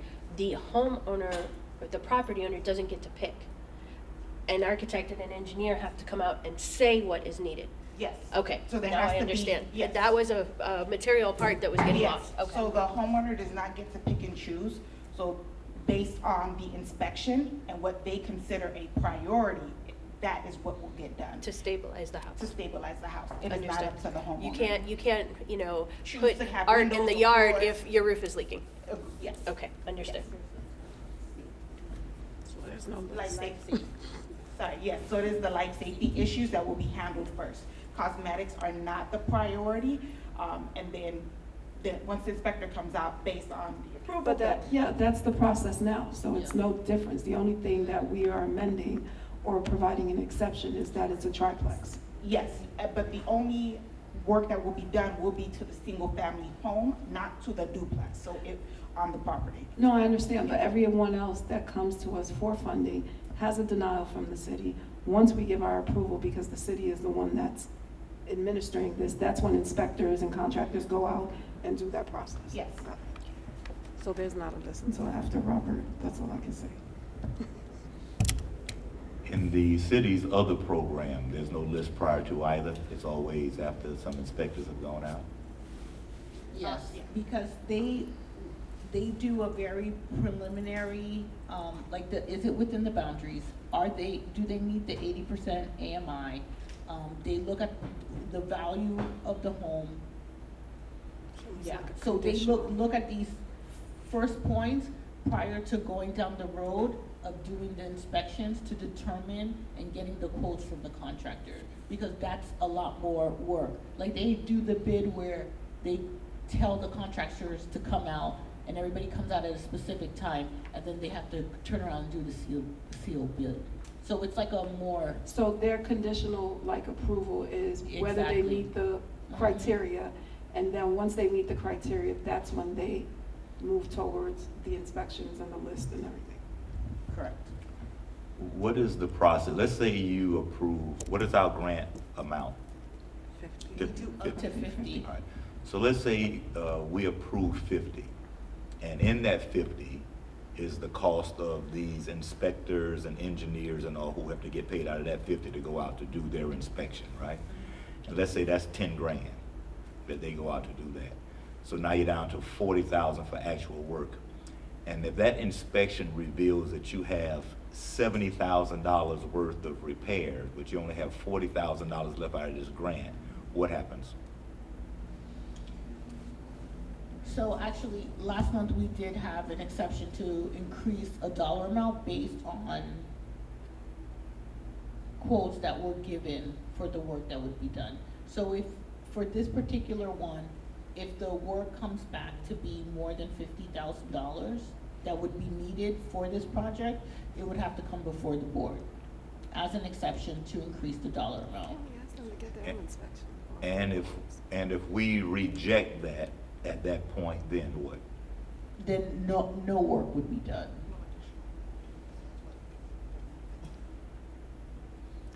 That's not what we sure about that? I mean, so it depends on what it is. For example, like, let's say the roof costs $70,000 or $60,000 and they come before us and the board says they don't want to put the money, or they deny the exception request, they wouldn't have another pot of money to be able to get the work done. Because they wouldn't qualify for the city's program. That's why they're coming through here. All right. I will move the item if, upon inspection and all, if the repair bills are more than what we're allocating, that it has to come back, and I'm not guaranteeing that I will support it at that point if it comes back and all of a sudden it's $100,000 worth of repairs. I think there has to be some limit that we can do to try to help folks. Maybe we pick 1 or 2 items out that we can afford to do, and it doesn't have to happen that way.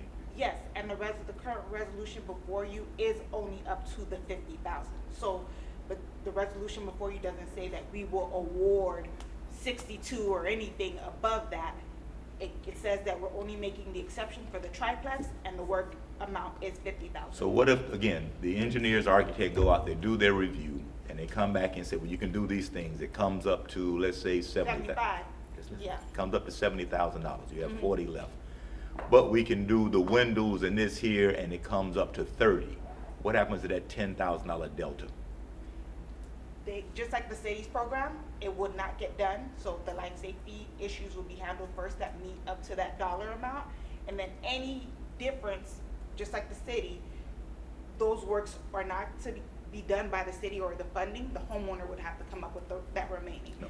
It doesn't require that it comes back to us unless we seek that exception for that dollar amount to come back to us to say we want to add additional funds. I'm saying if the repairs are less than what we're allocating in this item, after the people reviewed it and they've done the work, and there's a delta savings, who gets that? The money stays with the trust. Okay. Yeah. Because the way it works is that we would do an internal transfer to community development based on the dollar amount of the work that's being done.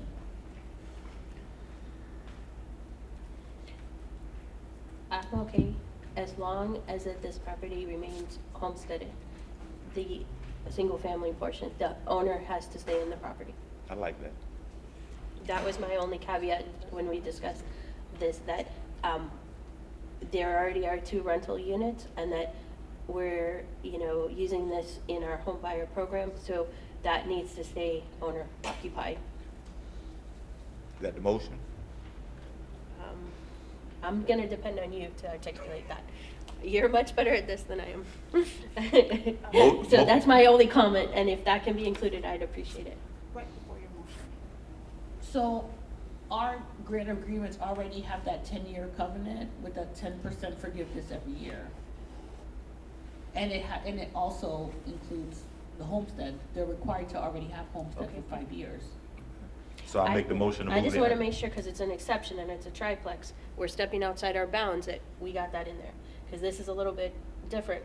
I'm good with the 10 years, the 10%, and as long as the person stays living in the single-family property, I'm good. So I think what she's saying is homestead versus still owning it and living somewhere else and renting it out. Mm-hmm. Homestead means you're Because grabbing you your already got homestead 2 rental exemption. properties. Exactly. You got 2 income units on the property already. So, I mean, this is a little bit of, outside our normal, single-family home. So I think there has to be a little bit So all of the a tweak here. properties, even the duplex, they all have the same folio number. So when you have the homestead, you have it for the whole folio that includes the single family and the duplex. I don't think that's the issue, as long as it's homesteaded. Yes. Yeah. You don't want, if you're trying to maintain the culture of the community and the flight Correct. of folk, you don't want to improve this property, but the owner goes and buys something else and now it's just renting this house out. Because now And the house the is whole beautiful. triplex. Yeah. We made And all they these wouldn't be able improvements, to and do now that. it's worth $5,000 a month, $10,000 Yeah. a month, and we are exacerbating the problem, is my concern. So the motion is to approve the item with the caveat that the grantee remain homesteaded during that time. Correct. I'm good with that. Yes. I think that, because that's already the policy, is the 10-year covenant. Okay. Yeah. Okay. And that is filed All right. as a mortgage on it. So you have a motion, is there a second? Yes, I'll second it. All those in favor? Aye. Motion passes. I just have to say something. Yes. Because the exceptions are, I think it's gonna put us in a little bit of a pickle. For the reason, moving forward, I'd like to see what applicants, and I know it's gonna be in your CEO report, like, exceptions should be after the fact. Like, I wanna make sure those that do qualify for the programming, as we agree to it, are getting the benefit. And so when an exception comes, I'd like to know at that moment in time, how many applications are pending, what's the process, have they been approved, have they not been approved? Because I'm a little bit afraid that these exceptions are going to expand our bandwidth that I don't think we can live up to, is really my concern. Your concern is that we're going to go past the allotted dollar amount? Well, this one didn't call for an exception for a dollar amount. It called for an exception for the actual qualifications, right? So with this exception, right, because they didn't qualify, they wouldn't qualify for our programming, right, at the end of the day. But we are now opening up the exception, the money that's going to be used, because the money that's going to be used for the inspections are not going to be what's really used for the property, right? Those are just quotes. Those are just things that they can come back.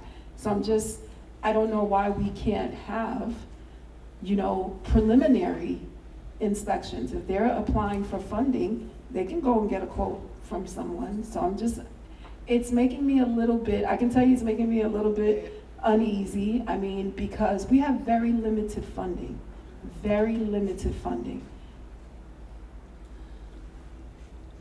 So, the trust is not administering the program, it's the Community Housing and Development.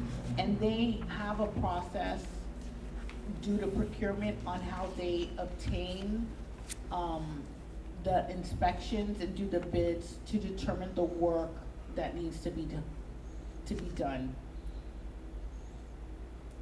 I would have to find out from community development on whether or not they would feel comfortable in moving forward through their process on an applicant who doesn't meet the requirements. So, because I don't know if this is the one in your programming update, but the one that's before us, because Living Units 3, that's the one before us. So we don't know if they have any code violations at this time or anything. No, they would have to go through all of that with the city. I have a question to what you're asking. We are depending on community development, the city, that whole process, to have the inspections, to administer this, to do that. So when they're denied and they come to us, then we don't have the luxury of the process. I think we're operating blind here as far as what is needed. How do we know, like we're asking here, the inspection process that would be completed by the city, but because they denied it, we don't have that going into this. We're approving something, but we don't know if it's, But you're not approving you're approving for the program to move forward, or the applicant to move forward based on all the other elements that are outlined in the policy and the description process. So like if Robert said, if it was more than what's allotted, right? We would have to, there's a process in which you determine where you want to go with the program. But that would be it. The city, we pay an administrative fee to them because it's a complex process, right, to do this program that the trust wouldn't be able to do internally. So there's something I'm not understanding. So if we now say, okay, let's move forward, it then goes back to the city for its process? Correct. So we don't lose that ability. We only lost it because they rejected them, but now because we approved them, now it goes back to the normal thing. Correct. Okay, now I got it.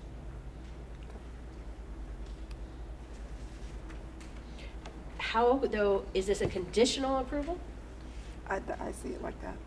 This Because- is just This is just for allowing them. for it to continue down the process. This Yeah. is So, allowing them yeah. to meet the criteria. conditional- It's a conditional approval. Until somebody goes out there and determines if it's 20, 50, Correct. $150,000 worth of work. Because it's Now up to I- $50,000, so if it came back that it's 70 for the roof, 30 for something, 20 for something, then the trust can say, we are allocating this amount to you for these things. Okay.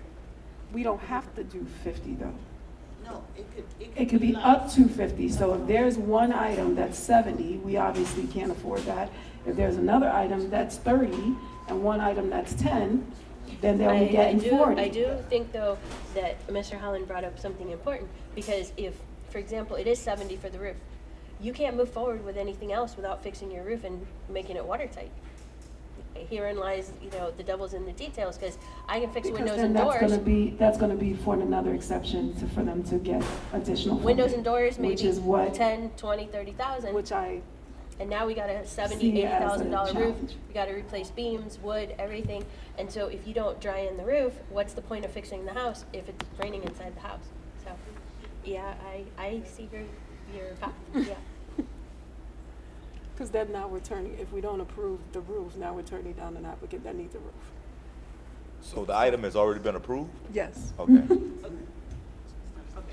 Yeah, I think you was a little nervous over it. It's already been No, approved. I was gonna say, depending on the work for the roof, so the city also doesn't do major repairs to roof work. So it wouldn't be something that we would also be incurring, because they also don't want to get into the trusses or anything like that. That's something that Sergio had mentioned when he first came, so they don't do those types of So they repairs. just re-roof is what you're saying. They don't rebuild, they just re-roof.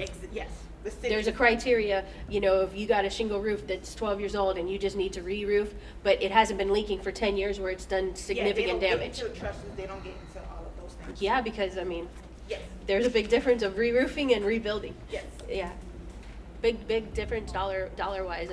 You can put a roof on for $20,000, $30,000 on some of the typical houses around here, but if you get into all this construction, that's a huge difference in a bill. Yep, And the city gives $100,000 grant. yes, they do. But they ain't qualified, so they're not getting the city's money. Just say it, yeah. Okay, so we're going to the next resolution. I think this is for the meeting dates for calendar year 2025. Correct, they're all the second Tuesday of the month except for November of next year, because Veterans Day falls on Tuesday next year. And so it's the third Tuesday for next November. Okay, motion. But are we okay? Oh, yeah. We checked everything else for other potential holidays, everything? The Okay. dates are here. Yes. So we have January 14th, February 11th, March 11th, April 8th, May 13th, June 10th, July 8th, August, we're in recess, September 9th, October 14th, November 18th, and December 9th. I'm okay. I'll make a motion.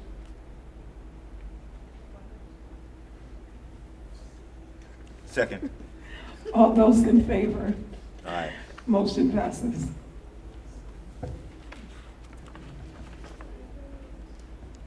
Okay, now for the CEO report.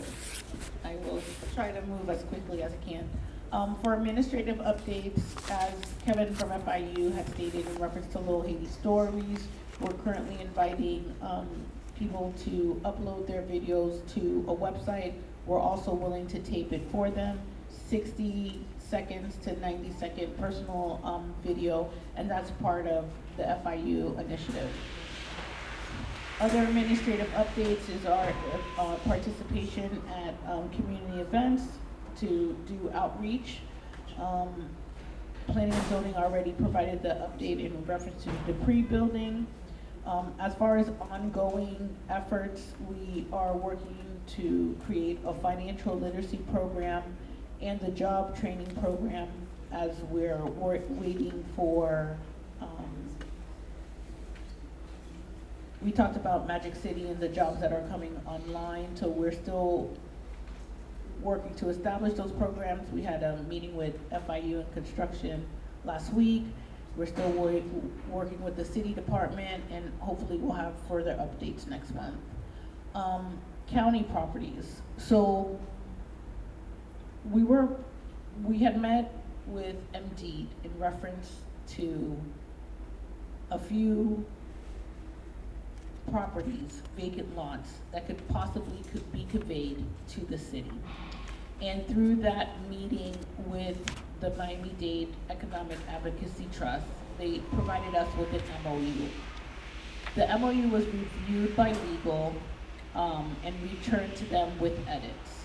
At that time, it was returned to MD. At that time, MD did not want to move forward with signing the MOU because any conveyance of land could not be done to the trust. It would have to be done to the city of Miami. And so we are now in discussions with the county real estate department regarding those 4 properties to see the possibility of conveyance to the city. So we will no longer be doing the MOU route with MD. And then we're continuing to explore partnerships for the job training and the financial literacy as well. As for beautification for Christmas, there will be a tree lighting ceremony here at the Little Haiti Cultural Center on December 2nd at 6 p.m. I did have a meeting with Public Works in reference to us having holiday decor on some of the pole banners throughout Little Haiti. I am still waiting for a follow-up that may be able to be implemented for this year. For Haitian Heritage Month, we had a call to artists for a mural project in which we had done one of the roads down shutters here at the Caribbean Marketplace. We revamped the call to artists. We now want to do that same program for Art Basel. So this is the time for people to submit their artwork, and then hopefully we'll be able to have those murals installed during Art Basel. As far as our programming update, we have our 2 applicants, one that was applied for, that was approved tonight, the other one that was approved at the last meeting. So far, those are our only 2 applicants for the home rehab program. Then we have our small business updates detailing the grants dispersed, those working on, and the ones that currently still have issues that we're trying to resolve to move their applications forward. So in general, for the small business grants, $70,000 in grant funding has been awarded to the businesses. We have $120,000 that has been approved but not dispersed, and then we have $130,000 that have been applied for but they're not approved. So a total of $320,000 of the $500,000 that was allocated has been awarded or encumbered. Then you have your financial report showing all expenses for the month of October, which is the first month of our current fiscal year. And that's it for the CEO report. Thank you. Thank you. So I think any questions from the board regarding the CEO report? Okay, so the last discussion item is the Little Haiti Home Buyer Assistance Program. So this item is before you as a discussion item. There is a new, I don't know if you guys know, but George Mensa did retire. And so there's a new director of the Community and Housing Development. And so we still need to work with them because this would be another program that we would hope to have the city administer for us. But this is, our home buyer assistance program would look like a down payment assistance program. The city has their own first-time home buyer program in which they provide a 30-year mortgage. Their program is for people who go up to 80% AMI. What our home buyer assistance program would look like, we would target individuals between 80 to 120% AMI. It would be a down payment assistance program that allows the trust to share in the value increases of the property. The maximum dollar amount would be $25,000. It would be up to a 50% match of a down payment needed to enter into a home. So for example, if it was a traditional loan and the maximum home price is $500,000, $50,000 would be needed as a down payment, in which the trust could provide up to $25,000.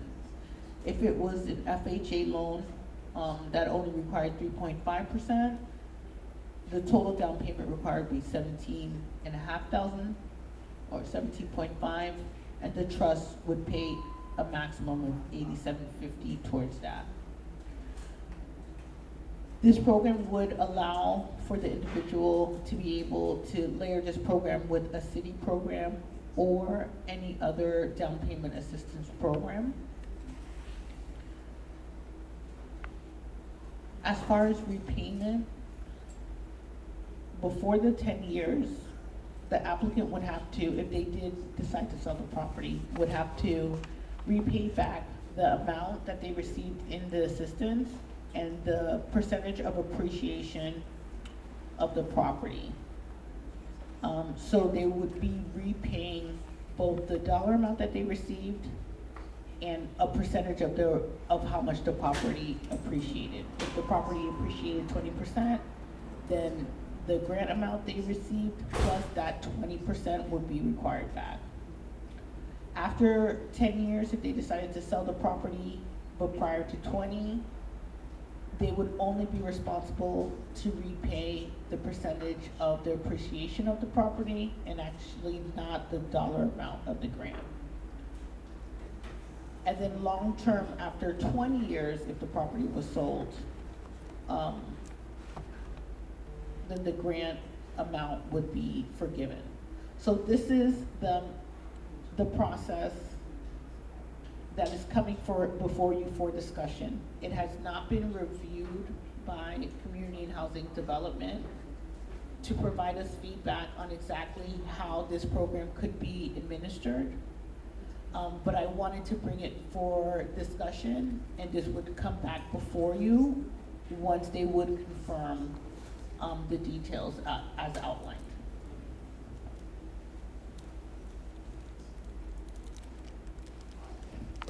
This is a lot to digest. And I think that's why it was strategic for us to bring it up, so that you can Yeah. digest it, We and need to. it'll continue to be on the agenda, so we can discuss it. Yeah, We this know. is a lot. No, I know. Because I think- imagine it came up for approval or resolution. That was strategic. I think that it's got great possibility. We can't hear. I think it has great possibilities, because, I mean, it's all hands on deck at this point, trying to get people into homes, and we know how I feel about that. But this is a lot to process as far as the equity, the 120 AMI, this is a lot. I mean, so, all positive. I mean, like I said, all hands on deck, especially with home ownership, but this is a lot of meat, and I would like to understand how the city feels about this first. If it's even feasible, if they're gonna support us and they're gonna take this on.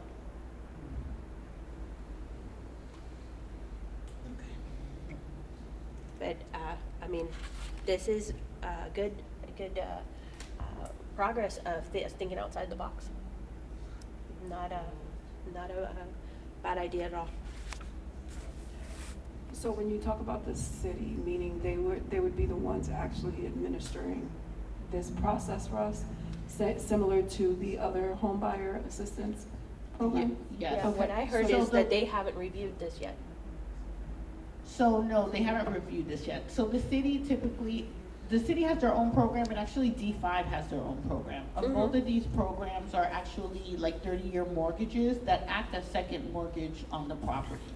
And so we wanted to create something that could be used in conjunction with the city program. But what we would have to outline is exactly how the security would be, because if there's an applicant, and Tom and I were discussing exactly, maybe it would be within the same instrument, like if we're layering both the city's program, which is which is the mortgage on the property, and ours, which more is the down payment assistance. So each program has its own requirements as far as we're asking for a 10%, equity contribution. But there may be programs that have a lower equity contribution so that the homeowner can get into the program. Is this stackable in that we would be the third piece? I don't know. That's one of the you've got questions that I have. Home buyers, then Yeah. you got down payment that comes in as the second mortgage, which has been creative in getting people in homes. And then, because the county, some of the different workshops I've attended, for example, some stuff is stackable, some stuff is not. Because, you can pull together enough for a down payment because that's everybody's issue. Maybe the mortgage payments, are feasible, the taxes, the insurance, and the mortgage, but it's hard for people to come up with $50,000, $60,000, $70,000 for a down payment. So, I just have a lot of questions, as usual. I think this is why, I feel we should continue to place it on the agenda until we have, we come to the point for resolution. And I think we put it on the agenda as a discussion item for the next meeting, come back with the questions, have an opportunity to digest it, and then we come back with questions, and then Joanne may possibly have an update from a meeting with the city or opinion from the city, and we move forward. Because it's gonna take more than one meeting, I could say that. No, Yeah. of course. So the question that I have with the city is more of how we're going to implement as far as, let's say that. But what I would be interested in knowing is, like, for example, the repayment of the 10-year, before 10 years that they're paying the grant, and a percentage of how much the home appreciated. Like, would the board be comfortable with that? But if it's after 10 years, we're forgiving the grant and only asking for a percentage of the appreciation of the property, like. I think that's where we come back and discuss, because I can tell you, to me, just looking at it, it gives us an opportunity to have money flowing for the next person, right? Mm-hmm. To be able to provide for the next person that needs assistance. So I can tell you, offset, I love that process, at least because it expands beyond the 10 years, and you still are getting something back to reinvest in the community for other residents. So. I agree. I'm just cautious though in that I don't want to cut off someone's ability to move up, so to speak. So I just want to be careful with the percentage and not tinker with capitalism, because if you've been making the mortgage payments and doing the work and keeping up the property and all of that, as long as we have a set amount and it's not where you can only get, say, 10 or 15% like we did with this other building, you can only ever sell it for 10 or 15% more. I'm okay with that as long as, say, it's 10 or 15%, that it comes back to keep money in the kitty, like you're saying. So maybe you align it, maybe you align it with up to 50% match, right? So it could never, whatever the appreciation is, we shouldn't be asking for more than what we allot, something like that. Yeah, maybe something like that. I'm just, because a percentage, like. But if a home appreciates over $100,000 over the next 5 years, we can't determine like the market and the economy of how fast the home appreciates. But whatever the amount is that they appreciate, the percentage is what we're taking.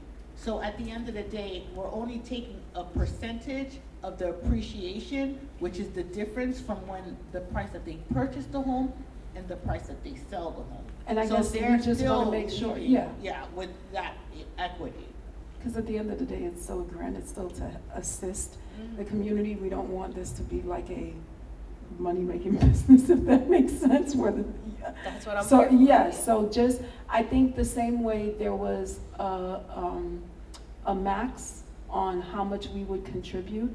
I think there should also be a max on what the percentage of the appreciation we would get if sold within the 10 to 20 years. I think fair is fair. I mean, that's how I look at it. Whatever that percentage is, but we should be capping ourselves at some point. Like, we need to have a parameter as opposed to the house appreciated for $100,000 and here's the trust trying to get $30,000. Come on, like, we gotta, fair is fair, and so we need to put a parameter on that appreciation or what we get. So the way we would calculate it is that whatever the grant amount was, then we would add that percentage of the, so if they got a grant for 25,000 and we know that their home appreciated 20%, they would repay 25K plus 20% of appreciation, so they repaid 30,000. But regardless of if the home went up $250,000 in value, we set aside that they're gonna repay 10%. So we would get our original 25 back, plus an additional 25, regardless of if it's $250,000. So you I'm want okay with a that. maximum on the percentage of appreciation that we're charging? We're being Or upfront. or saying that we want 10% or 20% of the appreciation of, no, you're saying, that doesn't make any sense. I'm trying to figure out how the maximum comes up. Just a percentage. A Just maximum a maximum amount upfront, percentage. no matter what it is, you give 10% of the Appreciation. from the amount you paid. You paid $100,000 for the house. Now it's worth $250,000. You pay 10% of that difference. In addition to the grant amount? The grant is before 10 years. Yeah, there's no, the 10 to 20 has nothing to do with the grant. Yeah, the 10 to 20 is only the percentage of appreciation. Yes, yes. Okay, So so it's that's the question. yes, Okay, yes, just a okay. percentage on the appreciation. We gotta keep Not- talking. Yeah, Okay. not, I definitely don't Okay. wanna take the grant money and a That's percentage what I of was appreciation. They're gonna confused look at us about. like we, Okay. I understand Yeah. that. All right, because they're repaying, if they sell between got you. 0 to 10, they have to repay the grant. If they sell between 10 and 20, it's a percentage of the appreciation. And so you want that percentage to be I up to a think so, maximum? I think so. I Okay, think understood. to be upfront, Be changed. exactly. Understood. Robert, any comments? I'm just letting Check. them figure that out, and it's coming back, right? It's coming It's coming back. back, but do you have any suggestions? I don't. Okay. He's gonna I have them tuned next out. meeting. Huh? I tuned out. He's gonna have them next meeting. I He's thought gonna- we were done. He's gonna have them next You meeting. snuck this one in. This one's gotta be first, or this one's gotta be farther up in the agenda. This is requires some brain power. You have it listed out in here though, right? I'm Yeah, sorry? yeah, it's in there. I'll look at it. Right? Okay, so if there's no other, that's the only last item on the agenda. Okay. All right. I need some money for my property too. Where's your application? You know what I Have you told submitted you. your application? Homestead exempt. I'm Well, homestead exempt. So those are gotta the, figure those this are out. the exceptions. So, right, those are the exceptions. I mean, gotta come to the board. Not in this form, gotta come to the board. If you want it, we have already agreed and approved. If there's an exception, it can come before the board for approval. So, we gotta wait. So you gotta apply. Okay, I'll come up with some things for you. yes. I'll put my thinking cap on. My question is, for, let's just say, all the grants that, they're able to provide to the businesses, how is it, if they do qualify for other grants, will that still apply to that person? So, Like, what's the cap on? no, different- the cap is what we provide. If they go out and seek other grants from other, from the city, from the county, and they qualify for it, we have no control over No, that. but like, Yeah. let's say you have a program that they would still qualify for. So our grant program for small businesses, you can apply for one or two, right? It's the facade, which is $20,000, and $10,000 for, what is it for the $10,000? Marketing and. Marketing and or, supplies. and supplies, right? Business operations. Business operations. And so that's the cap. Now, there are, as you saw today, someone needed an exception to, so that comes in front of the board for us to make a decision on a case-by-case basis. But say, for instance, you apply for the $20,000 here and you went out and applied for another grant with it, that has nothing to do with us. We have And what nothing to do. happened if that person die or something, that took the It's, grant and they're not? it's an agreement, so it falls within, you know, however, and I'm not gonna give you legal advice, but, it falls in within the same, and you're not either. It falls in within the same, if the person, if that's their Yeah, business, Yeah. they should know But what the- happens. But let's say there's another, partner or something, but that did not apply for the grant. They didn't take it under. But it's in the their name. business's But it's in the name. business name. So any partners, So groups, it's- yeah. things, Still be yes. So we Absolutely. do check ownership, and anybody Yeah. who owns more than 20% is required to be On on the the agreement? loan Yeah. application.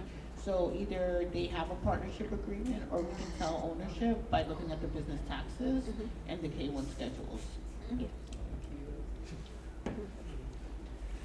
I'm trying to put, we got you. But not connected. And also, if you just have questions about the programs or the funding, please reach out to Joanne. Oh, Please reach out, okay. Beautiful. So, I don't think there's any other items, so meeting adjourned. I didn't ask for a motion on that one, see? And I do need each board member to see you before you leave, please. Thank you. What we do? What do we do?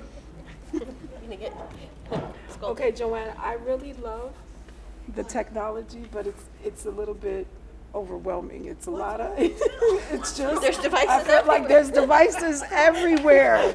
We had to move the chair. We over had here. no devices and now like we are So I have IT. I have a request. I Can we have get an IT. extra third table? Because where was Ashley